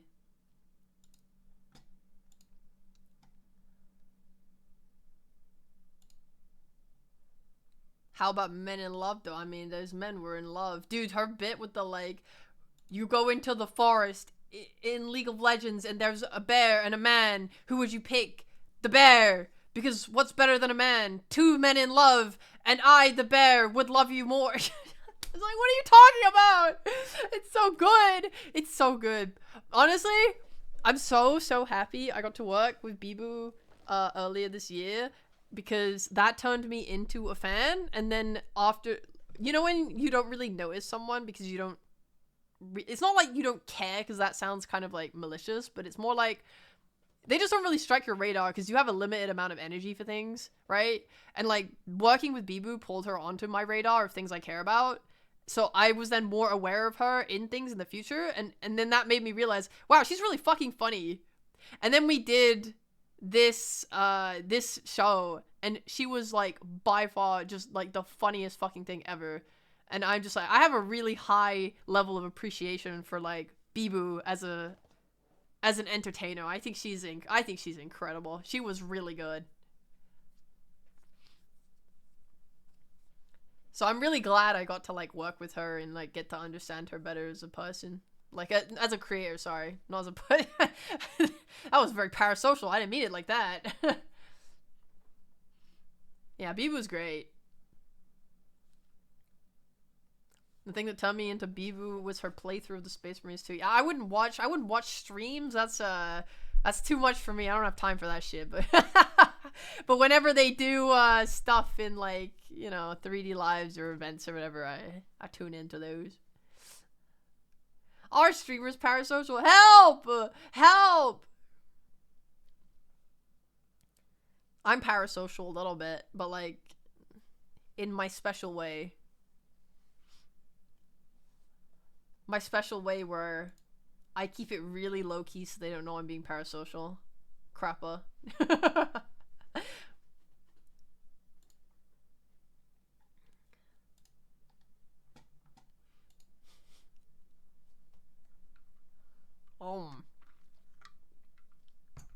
They don't know. Hehe. Any other questions, guys? Any other questions about Game of Whimsy? Got any riveting questions? Hello, Cherry Rabbit. Hi. Did Callie kill Cece's brother? Oh yeah, I got some messages from some of the players after they saw their profiles asking for clarification on stuff. They were like, hey, is my character this way or this way? Like, is this how I am with this? Is my class like this or this? And I replied to all of them saying, I don't care. we left it very open for them because I think the fun of this game is that it's not meant to be really strict. Like when we did the murder mystery, we were strict, okay? It was like, here are your characters, here are your backstories, here is what you were doing at this specific time, here, here, and here. This is very important because it's a murder mystery, and if you don't adhere to the stories we've given you, then the plots will not add up properly and people will not be able to deduce the ending correctly. So therefore, you must stick with this. Like, it is very important that you read through your profiles 18 times over and make sure you got it all fucking down pat. But this time, it's the Game of Whimsy, and it's meant to be stupid, and it's meant to be fun, and the point is that the roleplay is as enjoyable as possible for everyone involved, so that they can just have a really good time. Because that's the point of Whimsy, is just to be free and fun. I didn't want people to stress out that they weren't role-playing their characters correctly. I think during the call, beforehand, someone expressed, oh, what if we're not a good role-player? And I said, it really doesn't matter. Like, if your profile read that you love toasters and it's your favorite thing in the world, like, you don't have to role-play, like, by knowing anything about toasters. You can just come onto the scene and be like, guys, I freaking love toasters! Does anyone else like toasters? Holy shit! I just want to... You know when you put the bread in and then you pull down the oh god, it's just so good. It turns into toast. It's like magic, right? It's like you don't really have to role play. You just have to talk about how much you like toasters, man. Like, I was like, I'm giving you as little information as possible so that you can do whatever you want with it. I'm not telling you, oh, you're a toaster engineer who has been making them for 3,000 years. You can be that if you want, but you don't have to. So I left it very simple. Like, all the lines were like one sentence maximum, just saying like, hey, you're a overeager foot masseuse, whatever the fuck, or like you were raised by wolves in a forest. You were blah blah blah. Like, the wolf from the Wolf Room didn't have to be Liz's dad. Didn't have to be, but it could. So it's like, I'm not trying to tell you what to do. So when it came to like Callie and Cece being like, I killed someone's brother and I'm looking for the guy that killed my brother, that's why I think it's so fun to be so free flow with it. Because imagine if I had said, yes, you definitely killed her brother, then maybe she like plays into it where she wants to keep it a secret because she doesn't want to start any drama, right? But instead, because we didn't specify anything, Callie's just like plays it really funny in a different way, where she's like, hey, are you looking for the guy that killed your brother? Because I actually killed someone's brother and I know a lot about it, so I could help you find the guy that kills your brother. That is so funny. That is so fucking funny. You know? You know what I mean? I mean, she might have done it anyway, even if we had given instructions, but the point is that it's up to them what they want to do because we left it so vague. And every time they tried to ask for clarifying questions, I just kept saying, do whatever you want. It is your character. If you want your wizard to be a wizard that can only create fucking, I don't know, bubbles, go for it. I don't care. You don't have to play this in any way that you don't want to. It's all you, baby girl. Just have fun. So yeah, there was no hard directions on anything. Why did Ina and Crony both kill their entire villages? Okay, so Gigi, like, so I kind of said it earlier. I wrote out 11 of everything for every profile. So I was like, you know, here are all the list of classes, here's a list of traits, here's a list of background stories, and then I gave them to Gigi, and then she delegated them to everyone. But that meant that she edited some of them. Like, she kept some of my ideas and then came up with some of her own ideas. And she also decided for some of them to, like, double up. And I kept checking with her because I was so confused. I was like, why? I was like, hey, I'm just checking. It says that these two people both have, they're both orphans that killed their families. Why is that? And And then she was like, oh yeah, no, that's on purpose. It's because I want them to both try and out-tragedy each other. I want them to both be like, no, I'm the most hard done by orphan that killed their village. And then the other was like, no, it's harder on me because I killed all of them. There were so many more people in my village than yours. That's what she was like, maybe that will happen. And then she made Crony and Mokoko both unemployed and really want a job because she wanted to set them both up to fight each other for a job. So that's why we ended up having like doubles of things.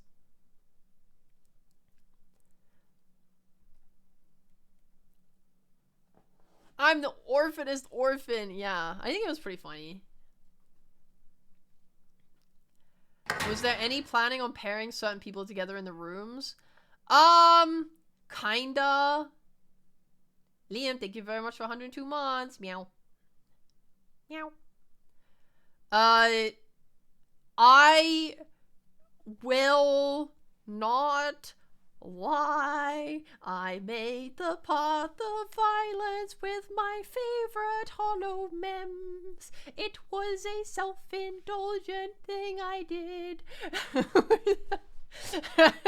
And then the rest was like, how can I split up the rest of the people? I wanted to put Liz into the chaos room because she's a good actor and I thought she would react well. I also think Fuawa and Mokoko both react really well to things as well. Chaos was kind of just gonna throw shit at your face and you have to deal with it, and I thought that the twins were funny and I thought Liz was funny, and I think Bae is literally chaos, so that's also funny. And then the rest of them just fit really nicely into the int room, so I was like pretty happy with how it showed out.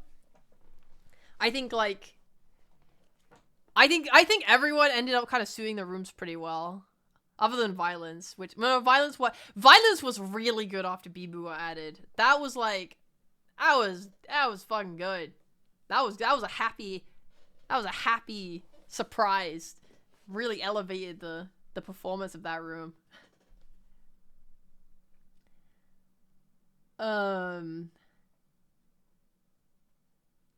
I love the murder mystery. It's just absolutely impossible to save Liz without contriving it though.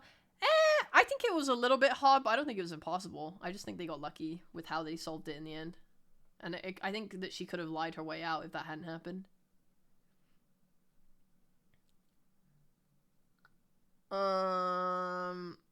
Just saw Game of Whimsy was incredible. Where can I see more of your work and how you do what you do and how you got started in your work? Big question. I have a YouTube channel.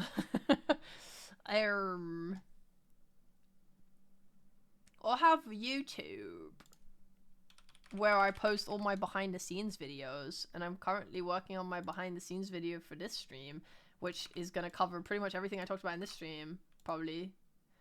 I reply to you.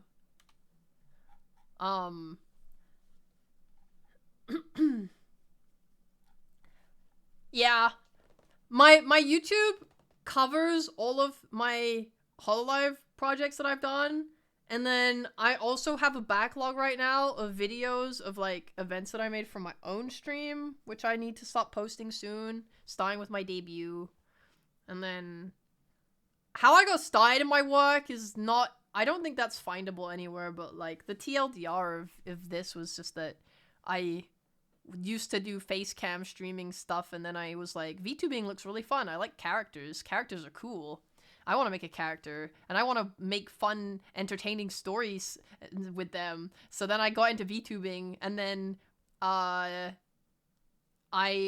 knew Gigi, and then Gigi debuted in Hololive and was like, hello Rhea, would you like to make me at one birthday please? And I was like, I would love to do that. And then that's how I kickstarted my Hololive project binge.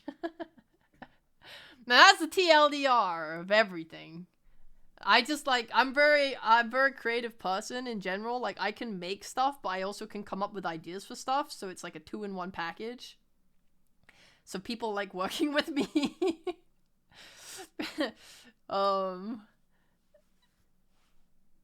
And that's nice. And then I've done like production work in a bunch of different areas now, so I'm getting better and better at it, I guess.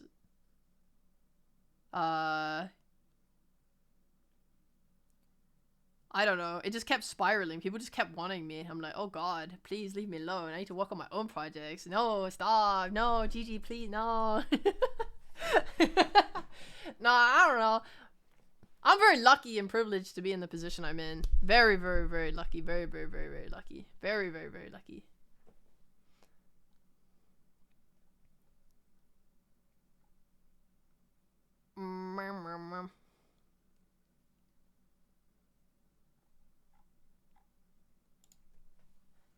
You wrote a fanfic where you did save Liz and Narissa. Reasons should be obvious, but literally had to kill others to take their place. I tried to change as little as possible, but damn, it was so hard.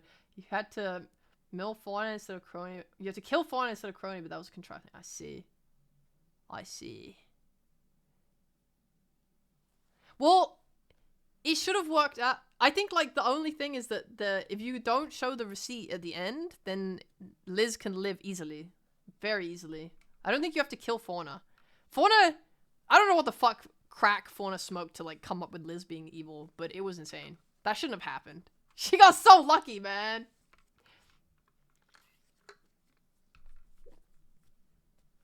I loved all your Hollow projects so far. They're also creative and an absolute pleasure to watch. Thank you, man. One day, I'm gonna release a flop and everyone's gonna call me washed, man. It's gonna come one day. one day I'm gonna miss. Oh god. I love making these. I was telling someone that it's really hard to choose between doing Hololive projects and my own projects because I really love my own projects and I really want to do my own stuff, but also it's like so surreal. It's so Hololive is such a big thing that getting to be a part of their projects feels incredible. It's like, I don't know, it just feels, it just feels great. It just feels really fucking good. So, it's hard to, like, get over that and choose between them. So I try and do everything and then everything falls apart, man.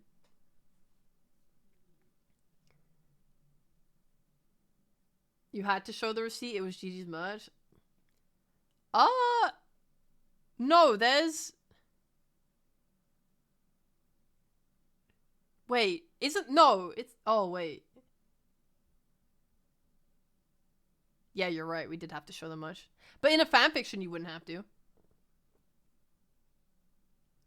My king's girlfriend can never fail.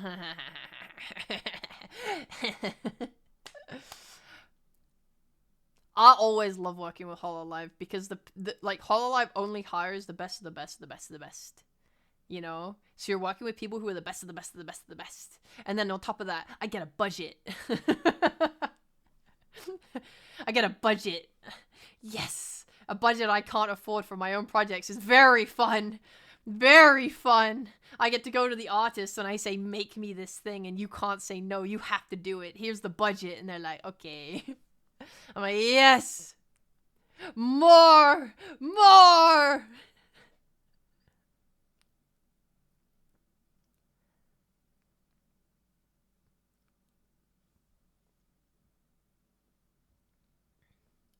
I still have to write the ending of that fanfic, so I hadn't considered that. Yeah! Just don't show the receipt.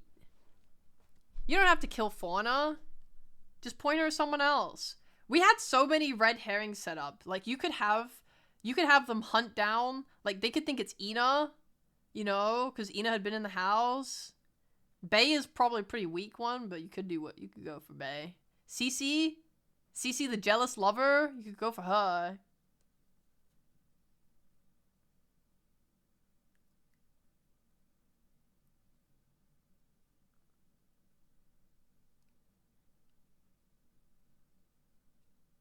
Are we talking about the murder mystery again? Just a little bit. It's not like the point of the conversation, but James was saying they're writing a fanfic. I started writing a fanfic, guys. I'm not gonna post it, but I started writing a Bloodraven fic for fun. Just like, you know, if I'm really, really bored, I'm just gonna, like, type away at it a little bit. I will never post it.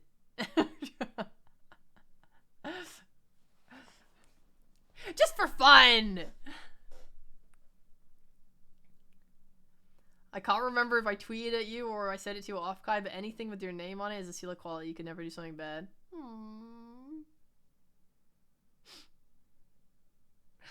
I appreciate people's faith in me. It makes me happy.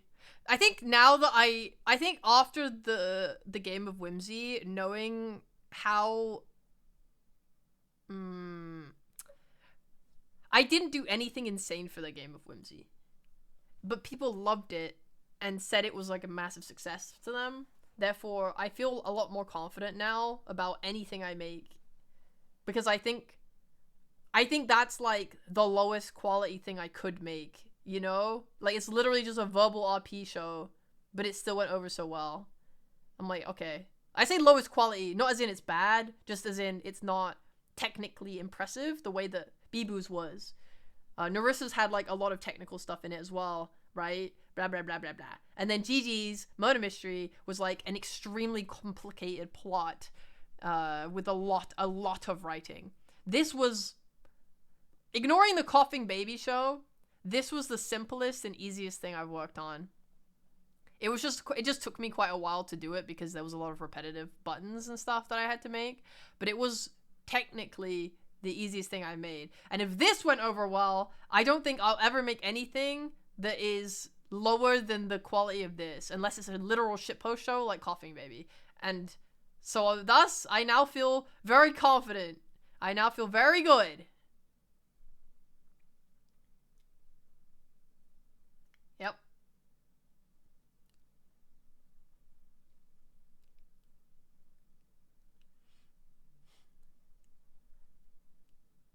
I have very strong visions for my projects. I think that helps. Like, when I think, like, strong theming is what makes the visuals or what makes a stream good, in my opinion. Maybe. You know, it's like, you don't just slap the dungeon on the screen and say, go through it, right? It's like, this is the Game of Whimsy. Everything is whimsical. You get whimsy points. You know, there's confetti. There's, there's the audio, right, is designed to be very whimsical and fun. There is like little animations and stuff, the whimsy tab, blah blah blah. I'm like, I want everything to be very fun and silly, and then I aim to push that through the designs and the setup, and then that, I think, is what makes this idea good. I think that's my opinion. I don't know what you guys feel when you watch it. Raver, thank you very much for the 20 gifted subs. What the fuck? And you got Lawnmower. Good job. Thank you. Gear Grizz, thank you very much for the 4-month sub too. Ray is so cool, I guess. Wow, you're being very tame today.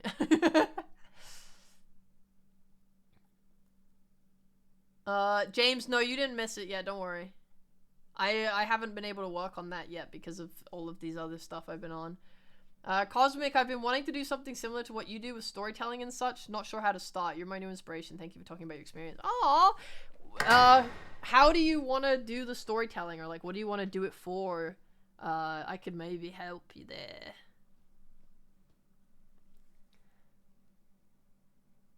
Because I got started through just an opportunity, but, like, I think if I didn't... Let's just say I didn't have the opportunity... I would have had to have found a different way to do things, and I don't know. There's like, there is just luck involved, right? There's always luck involved, but there's always ways to kind of try and manipulate your luck. You know what I mean? Bato, thank you very much for the 8 months. To the curator of Whimsy. Ah, wahoo! Dude, I don't think I've ever done a job without Vani. Vani's my good luck charm. Vani is always super sexy. You're really hungry, but it's football Sunday. I'm really excited to eat dinner. I'm hungry. I need to go to the shops tomorrow. I think I might take tomorrow off, because I was gonna take today off streaming, but I ended up wanting to do this stream.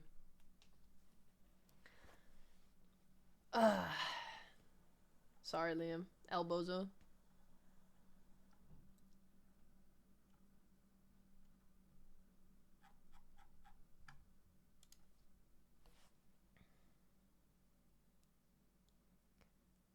Okay.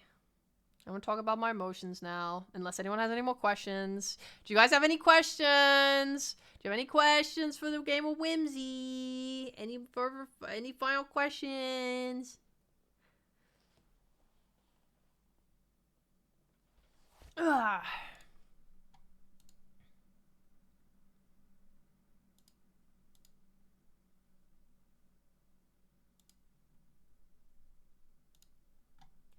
Da, da, da, da, da, da, da. Oh my god, guys. I need to make a tweet that I'm going to Comic Con next weekend. I really wanted to get a Hololive cosplay for it, and then no one would ship fast enough, so I didn't get to get one. And I couldn't find a good website to buy from. I wanted to cosplay Hololive. Now I'm gonna have to cosplay nothing. Wild of Violence? What do you mean, Wild of Violence? What do you mean? The only violence that occurred was the path of violence. Oh yeah, the acapella, by the way, that was Gigi's idea. She's a fucking freak.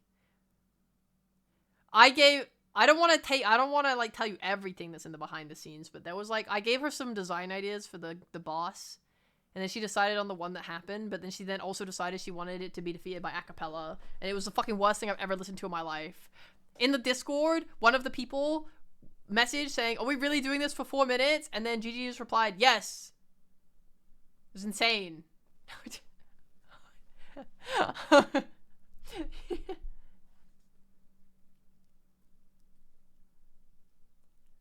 You killed everyone at the end of the first route and you stoned Cecilia. Okay. Oh yeah, the stoning. Let me talk about that. I was thinking of cosplaying as either Gigi or Callie, by the way, since you asked. I mean, I think I would have to look at how practical the outfits are, because some of them have really impractical outfits. I think Gigi looks really fun and chill.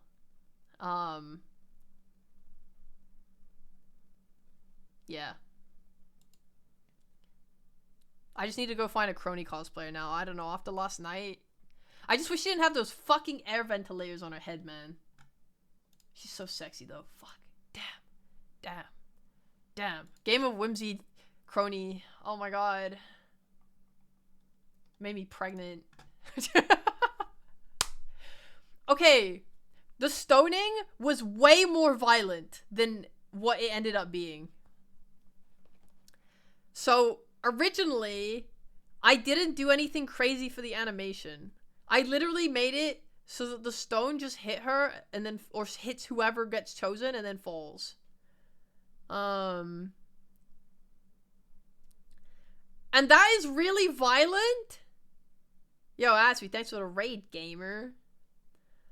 Yeah, it's kind of brutal when you have a rock that hits someone and it doesn't even bounce off. Like, it's not even like pebbled light. It was so heavy, it literally just hits them in the face and then slides down. Now, I watched that a few times and I thought, this is, I don't know if this is okay. Especially because what if, you know, what if someone loses that's kind of like nice, you know? What if what if one of Fuwamoko loses?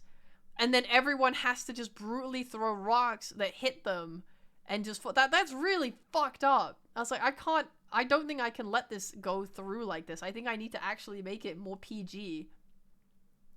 So what I added was the plus whimsy text to appear when they get hit. I actually made it with the intention that I made it with the intention that it was actually the person that threw the rock that got given the whimsy, but then they read it as the person that lost getting whimsy, which I'm fine with. Works either way. It's funny either way. So I added the text that appears, and then it was still pretty like So then I added the audio effects, and I made it really like bring, you know, like super sparkly, super happy sound, really nice, you know, to try and give like a positive sound. Like, it's so positive. And then I watched it and I'm like, it's still so fucking violent. Like, it is just so violent. I was like, okay, let me try again. I think I added a little screen shake in, which also just made it more violent. And then I was like, okay. Thinking. And then I remembered I think it was Kill la Kill, there is a moment when a character is in a mecha suit and a big pole gets shoved up their butthole. Sorry for saying that so bluntly. And then they make this like very orgasmic face, and I think flowers appeared around them, or it went very cute and pink and sparkly. And I was like, oh yeah, I could just make it like cute and sparkly, or like I can add some flowers. I think also that also happens with the dad in Kill la Kill. Like, Mako's dad has a moment where he also kind of has like a bunch of flowers around him, and it's very much an inappropriate situation. Anyway, I took inspiration from Kill la Kill, and I was like, yeah, let me go do that. So I went onto my Nice Elements website, and I went and looked up watercolor flowers, and then I went into Photoshop and I designed this flower border, which I then overlaid onto the thing so that when they get hit with the rock, these flowers appear, and it's beautiful. What anime is you watching? Kill la Kill's the best, my favorite anime. It's my favorite anime. You should watch it. It's great. Promise. Unexpected yaoi is definitely old trope. True.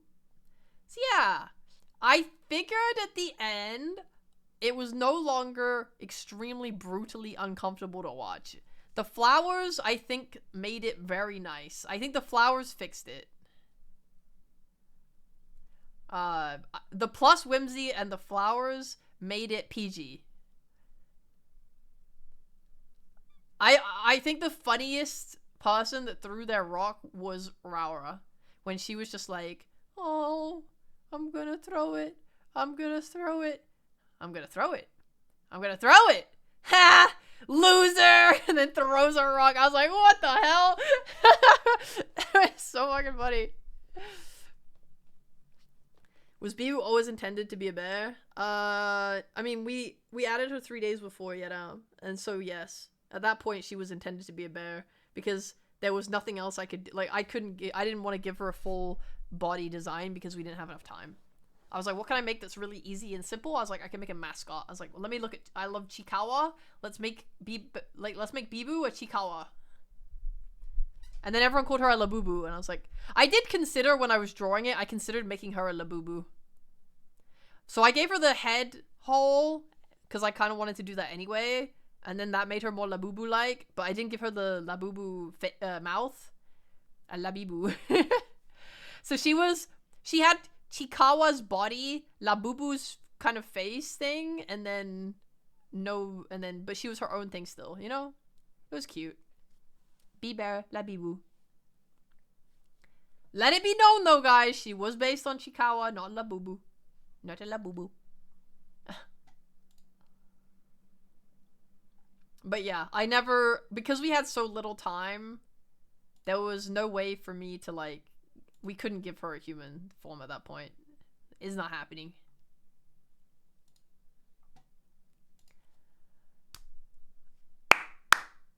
Any more questions?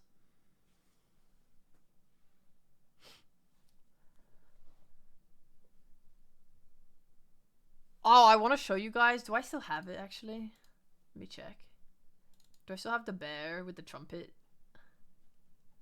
Callie's, Gigi edited the bears with the Bibu stuff on them for the stickers, but she also did the same thing for the Whimsy change sprites. This was my favorite one she sent. She sent this to be for Callie Negative. It was so fucking funny. Like, where'd the bear get that trumpet from, man? And then I lowered the opacity and had it, like, faded it for, like, the Callie thing, so that it was there on the right side as well again. I thought it was so fucking funny. Oh my god. Trumpet Bearer's peak. Was Kiara also a late edition? No, Kiara was always a cameo. I was told, here are the 11 people. Kiara cannot make it.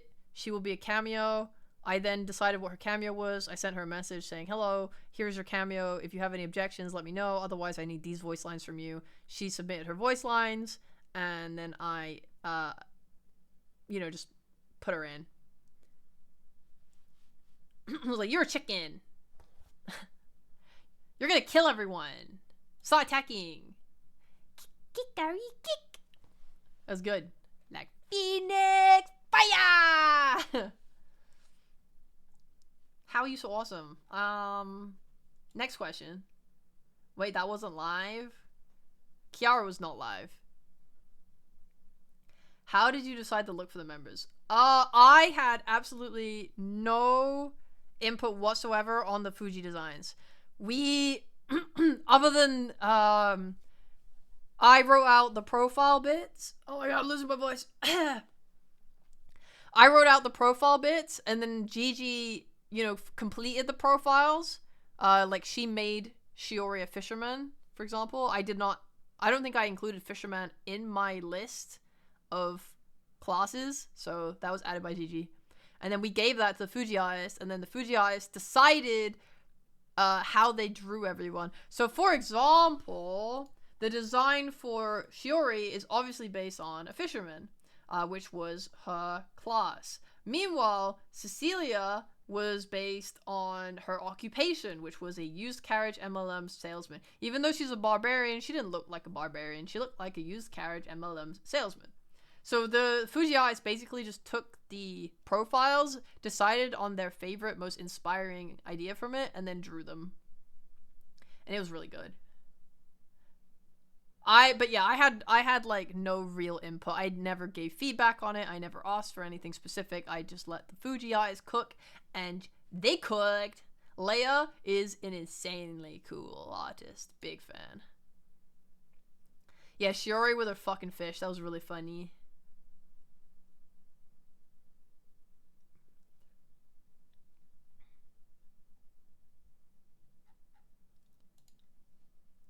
Cece didn't have to look like it. The barbarian was already in her soul. True. Yeah, it was so sexy, man. Oh my god. Me when Crony looks like this. Sorry, Crony. Sorry for sexualizing you. It's my bad. I really liked Shiori's negative face as well. That was really good.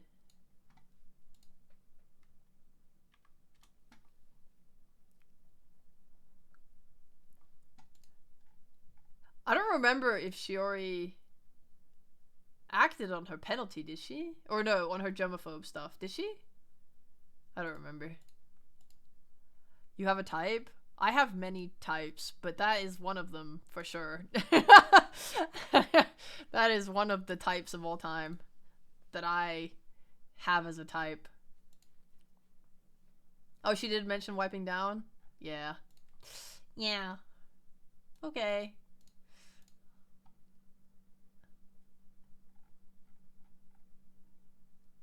Any other questions, guys?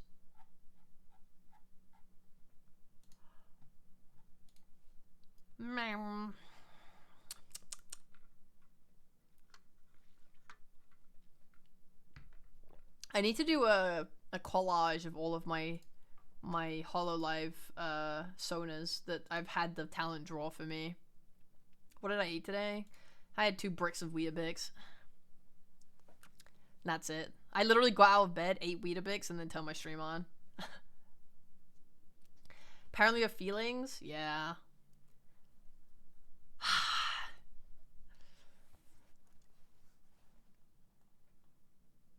Anyway, what was the idea behind the negative whimsy traits? When you say negative whimsy traits, do you mean the penalties? I don't think Gigi used many of the ones that I offered. I think she just came up with most of them by herself. Maybe? No, she used some of mine. I don't remember anymore. The idea was just we want to punish them. We want to make them have to roleplay more. It's like, the whole idea behind Whimsy, before Gigi twisted it into whatever the fuck she did live, is that if you roleplay badly, you don't get Whimsy, right? So, like, really, Callie was perfect. She roleplayed her character perfectly. She should have had 1,000,000 Whimsy points, but she lost everything anyway. But the whole point was that if you roleplay poorly, you get punished and lose Whimsy. And then if you go under 0 Whimsy, you then have to roleplay even harder because you get a penalty. And I was saying this. This is the funniest fucking thing ever. This made me laugh so hard. Bay's Whimsy penalty. Bay's Whimsy penalty is that every time Mokoko talks, I think it was, if it's for longer than 5 seconds, she has to speak over Mokoko and disagree with her, okay? But the problem is that because she went under 0 Whimsy, because Gigi kept fucking with her, it meant that she had to keep disagreeing with Mokoko, which made her look like an asshole. And the same thing happened to Cecilia. Cecilia's Whimsy penalty is that she had to try and rage bait everyone in the party all the time. So when she went under 0 Whimsy, she just had to keep rage baiting, which made her look like an asshole because the two of them are just being assholes because that's what their penalty asked for. But then Gigi is like, you guys are really being assholes right now. I'm gonna make you lose more Whimsy. But they were actually doing the right thing. They were role-playing correctly, so they should have gained Whimsy. But because they were being assholes, Gigi's just like, you're an asshole. Minus Whimsy. So that's like the idea behind... That's the idea behind the penalties. What the hell? I was really impressed by the amount of effort that got put into yet another project that ends up amazing. Congrats. Thank you! I'm glad you enjoyed it. Fuwawa not being allowed to use 3-syllable words when her name was 3 syllables is evil. I think she broke that instantly. I think she said the long word. I don't remember. It was hard. Some of them were hard.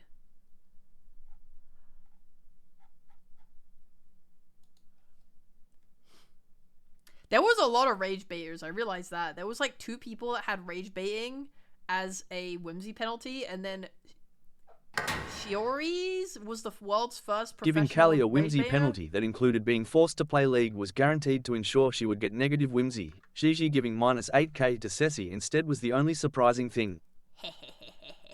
Thanks for the bits. Appreciate it. I don't remember who came up with the League of Legends penalty.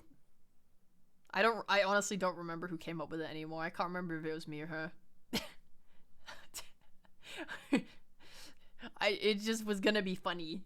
It was just gonna be funny. I loved her saying in her different accents that she was like, I'm not going to do it! I'm not going to do it! I'm not going to play! I'm not going to do my penalty! You cannot make me! I'm just like, what is bro saying? I mean, obviously Gigi. Well, you have to remember that, like, my whole job is to, like, appeal to her personality when I write the entire game. You know? I'm the one writing in the Alpha Wolf appearance. I'm the one writing in whatever else shit with League of Legends and blah, blah, blah, right? So that's why I can't remember, because that's definitely something I would have put into the game, but it's also something she would have put into the game, so I can't remember who put it in anymore. I don't fucking know anymore who it was.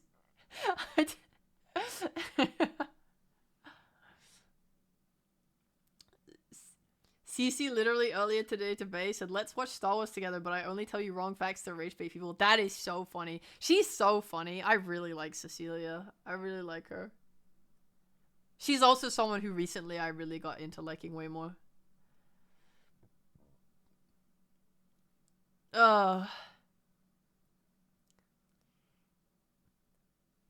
Like the job app? Yeah. I made Haywell write the job application, actually. I, like, reviewed it. We changed it a few times, and I gave directions on what I wanted, but I made Haywell write the job application, because I didn't want to do it. I was tired. I was like, I'm working too hard. You write it.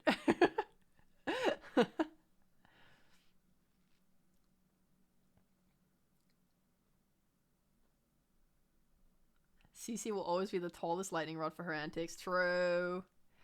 If, oh yeah, really funny. If Callie had lost and was the biggest loser, I had it so that she was taped to the wall on the loser screen, and then B-Bear was taped to her chest. You know, like when you have like a baby carrier and you're carrying your baby on your chest? I had that with B-Bear. So they were both taped to each other against the wall. But The Rock was gonna hit Callie's face, I think, if she had lost.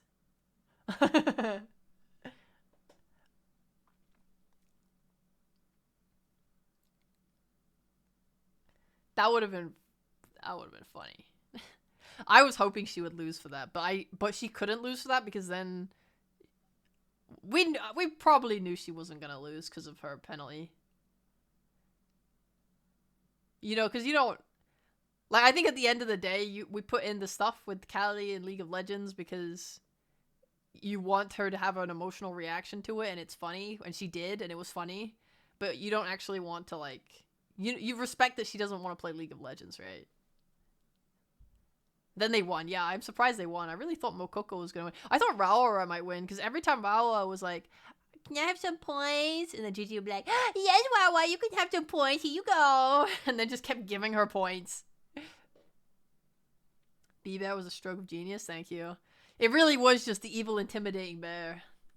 I had it in my head, and I needed it. I needed it. That made me, I was very, very happy with that. Very happy.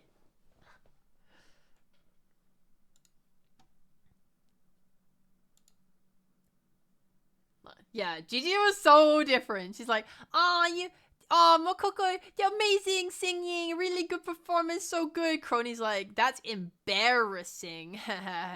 Minus 200.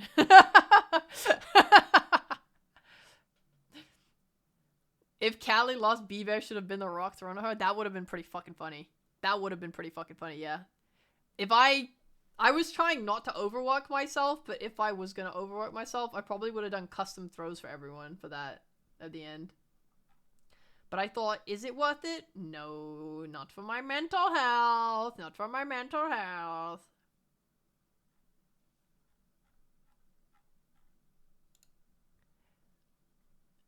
We keep ourselves safe and sound.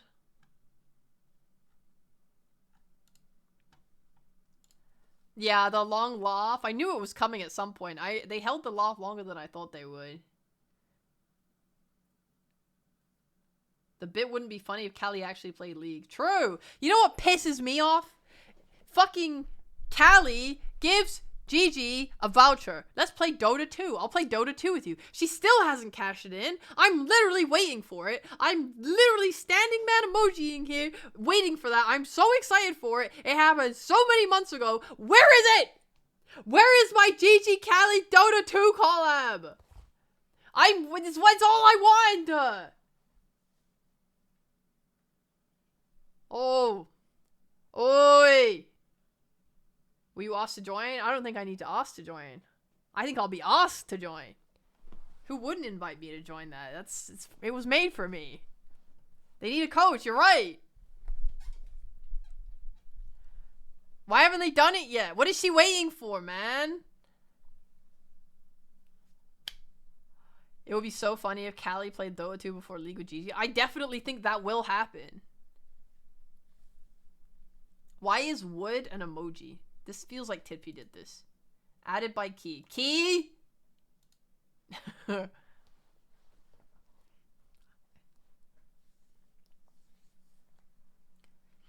Oh, God. League sucks, man. I haven't played League in so long. I thought I could become a League player. And then I played a lot of League. And then I was like, this game is so fucking ass. I hate this game. I hate League of Legends. Yeah, I watched the Fauna collab with it was Callie, Bibu, Fauna, Callie, Bibu, Fauna, Narissa. Who the fuck else? I don't think. Was it really Kobo? Was it? It wasn't Gigi. I don't think Gigi was in by that point. Tsunami 643 just raided with 33 viewers. I'd really prefer it Welcome. if you didn't raid me. That's very Very rude. I'm just out here trying to have a good day, and then you just come and raid my stream. Think about your actions next time. Thank you, Tsunami.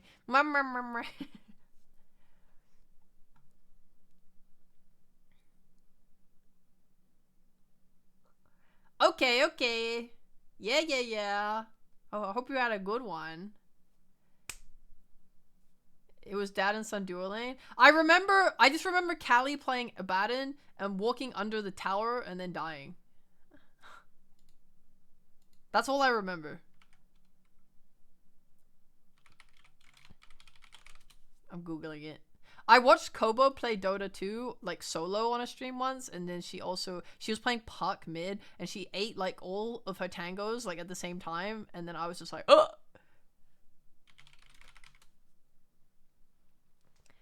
Oh, it was that's a different one. That's the Genmates one. I was about to say that is a crazy stream. You're right, it was Kobo. I see it now. Yeah, there's the one she did with Crony, Iris, Mume, and Jesus Christ, that is a stack. There's no way they won games. There's no way. Dude, those videos got mad views.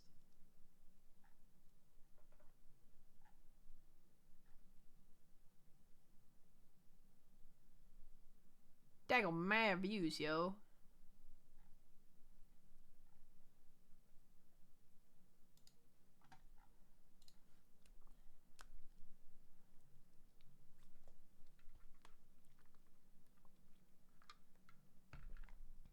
It didn't happen on stream, but I did get to play Dota with Fauna one time. I'll cherish it.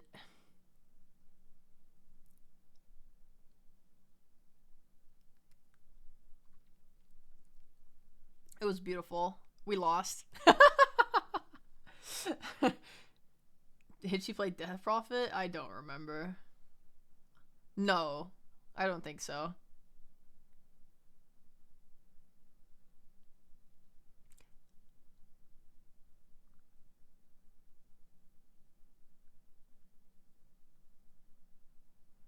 Wasn't that their last gen collab before graduation? Those tend to be big streams. Both of them had a lot of views. The one that she did with Callie, Rissa, Kobo, and Bibu got 250k on the live stream, which is pretty good for Dota.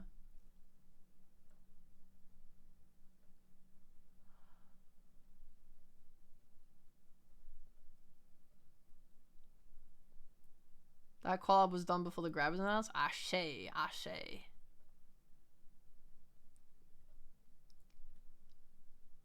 Yeah. When will they play Dota 2? Come on. Come on. I'm trying to think, like, okay, if I'm Gigi, how do I turn Callie's Dota COD into a bit? I don't know. I don't know if they would. I don't know if she'll just show up one day and be like, guys, we're playing Dota 2 this week with Callie. I feel like she would turn it into a bit somehow, but I'm like, how? What is she waiting for? What is the bit?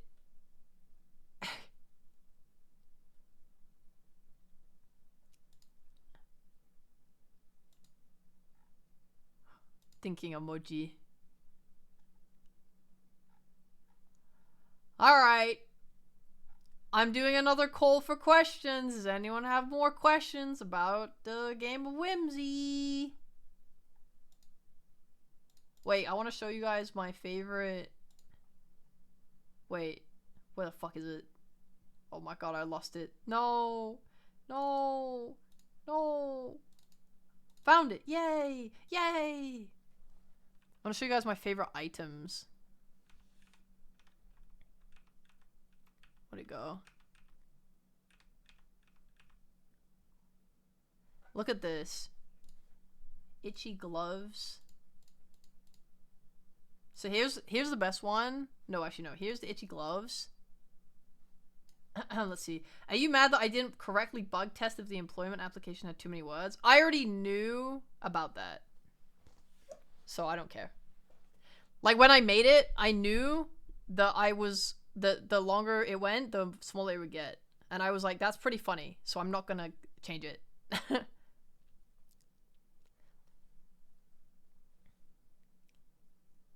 Yeah, I thought it was hilarious as well, so I kept it in.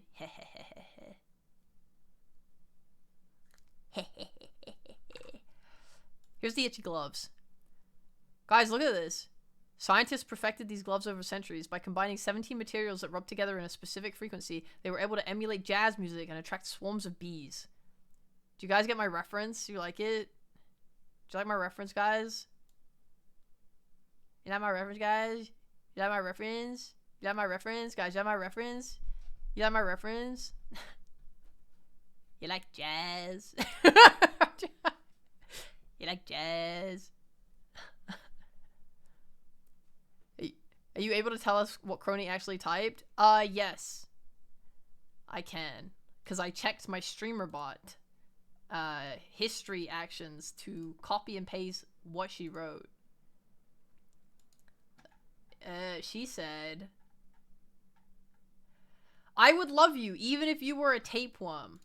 I would let you live in my body forever and share my nutrients with you. But if you don't want to be a tapeworm and just a worm, I would give you your own personal terrarium and give you high quality soil.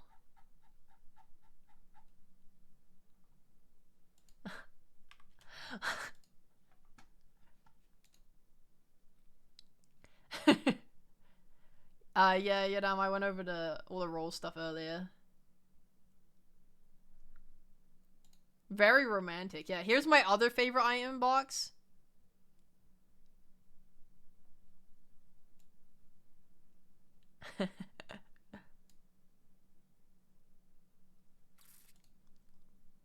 So sad you didn't get to see the voodoo doll.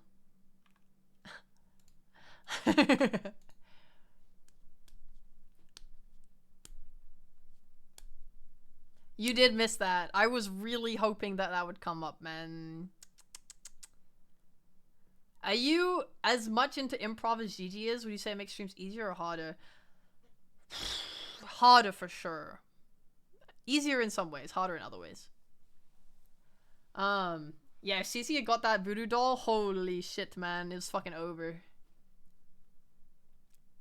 I'm into improv. A lot of my streams that I do on my own channel are improv. Improv is fun because it takes a lot of the pressure off of like, oh, I have to follow this script exactly, right? You don't have to remember lines or anything like that. You just get to just say shit and it's fun and it's loose and it's fun. It's also nice to have improv because it gives people the chance to be funny, right? If you told someone, hey, you have to walk from point A to point B and the only things you can interact with are this object A and object B, it extremely limits their ability to think about opportunity because in their head, they're thinking, I can only walk from point A to point B and use objects A and B, right? But if you give them the improv opportunity and you don't mention any of that, they might be like, hey, I want to punch through the floor. I just think that'd be funny, you know? And then maybe you get a really good interaction out of it. I think that is so valuable. So valuable. So I try and always make my streams quite improv friendly. And that's why, you know, we could have discussed beforehand who's gonna win and who's gonna lose. We could have rigged it, and then I wouldn't have had to have made 12 variations for winners and losers for the stream, and I would have saved a lot of time. I could have.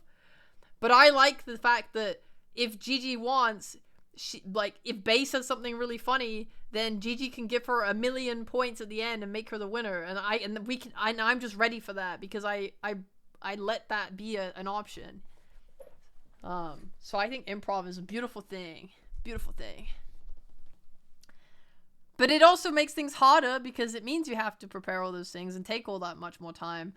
For my off-Kai panel, when I did my RPG adventure, I made it so that there was no improv, right? I didn't have someone I was bantering off of. I didn't give you guys the different choices that you could make that would influence the outcome in any way. You followed a story very strictly. You played through the little mini games, and then we got to the end. I thought that was really fun because it meant I didn't have to like overwork myself and create 1,000,000 different outcomes and things and ways that you could improv. And I like that. That was nice too. So I think both of them have their ups and downs, and they're good for different things. Something like Gigi's ideas are very good for improv in general.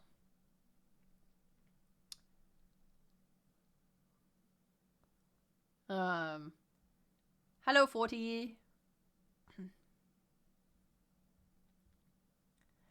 Was Cece's forced confession of love for everyone, including Gigi, spontaneous? Yeah. I don't know. They came up with that on their own. I didn't tell anyone what to say about anything.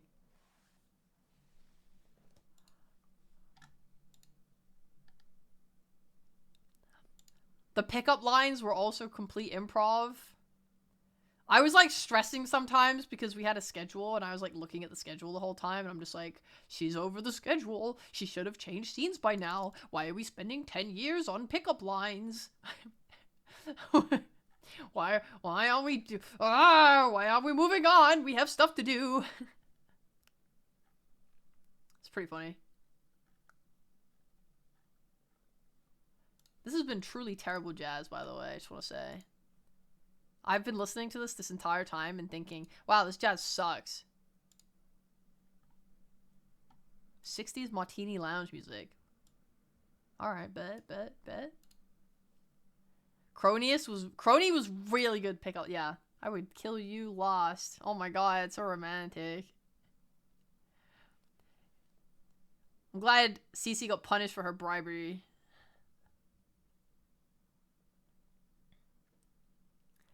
That was a real homie pickup line though, man. That was like, I understand you type pickup line. Barry the Bee would not like this jazz. Whatever, man. I don't even care. Here, let me just show you the rest of them. We have the anti-gravity, squeaky anti-gravity socks. These socks became famous after Frogbot realized you could put pressure on different parts of the foot to produce different squeaking sounds. They reenacted Claude Debussy, Claire de Lune, Altitude to perfection before being catapulted to the moon, only leaving behind their socks. It's crazy.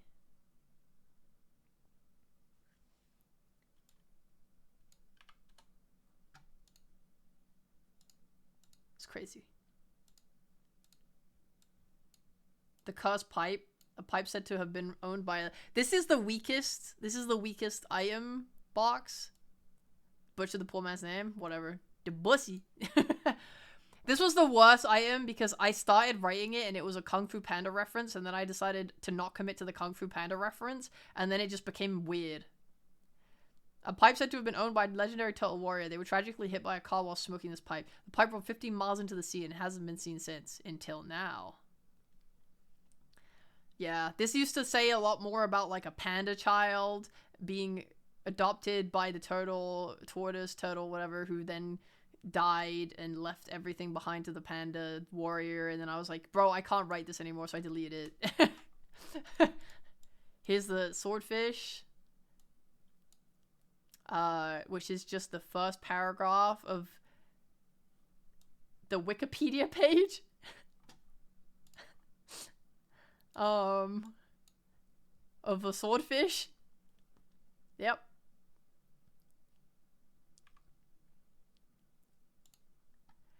Is that a swordfish? Yeah, okay, whatever, guys. You think everything's about you. It's not. It's about a fish that's a sword. A sword that's a fish. Here's a foot fetish.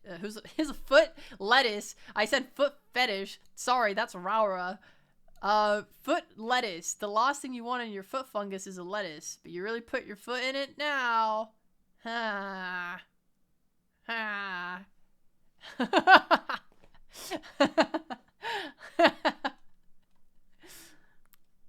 That's good. Here, have a foot fetish. Dude, man, Raura could have had this. It would have been good. I think that's all of them. The rest were like shown on the stream. You guys saw the all-knowing book. You saw the AoE banana. You saw the bold wand, and you saw the genie lamp.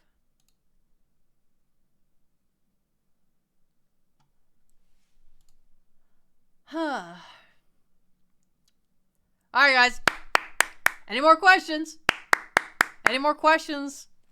This stream's gonna get wrapped up in about 20 minutes.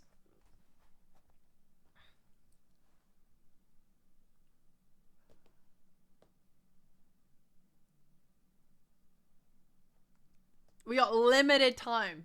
Limited time. Feelings talk? Oh, fine. Fine. I'm gonna pee first. I'll be right back.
Hello. What's up? Was there a plan design for Iris? No. She was never... she didn't react. I don't know. I would guess. I don't know. Maybe she's just busy. No time for cameo. I don't know. I don't know the details of it. I was not involved in it. What I literally don't know. But I was not given her name, so I did not plan for her.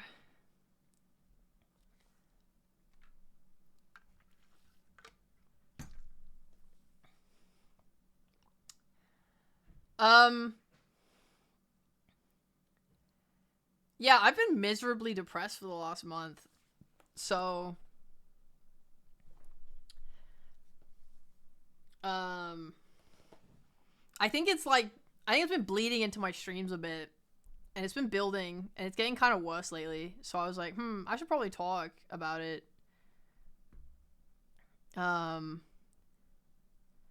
Last night, after finishing the stream, I cried for like 2 hours.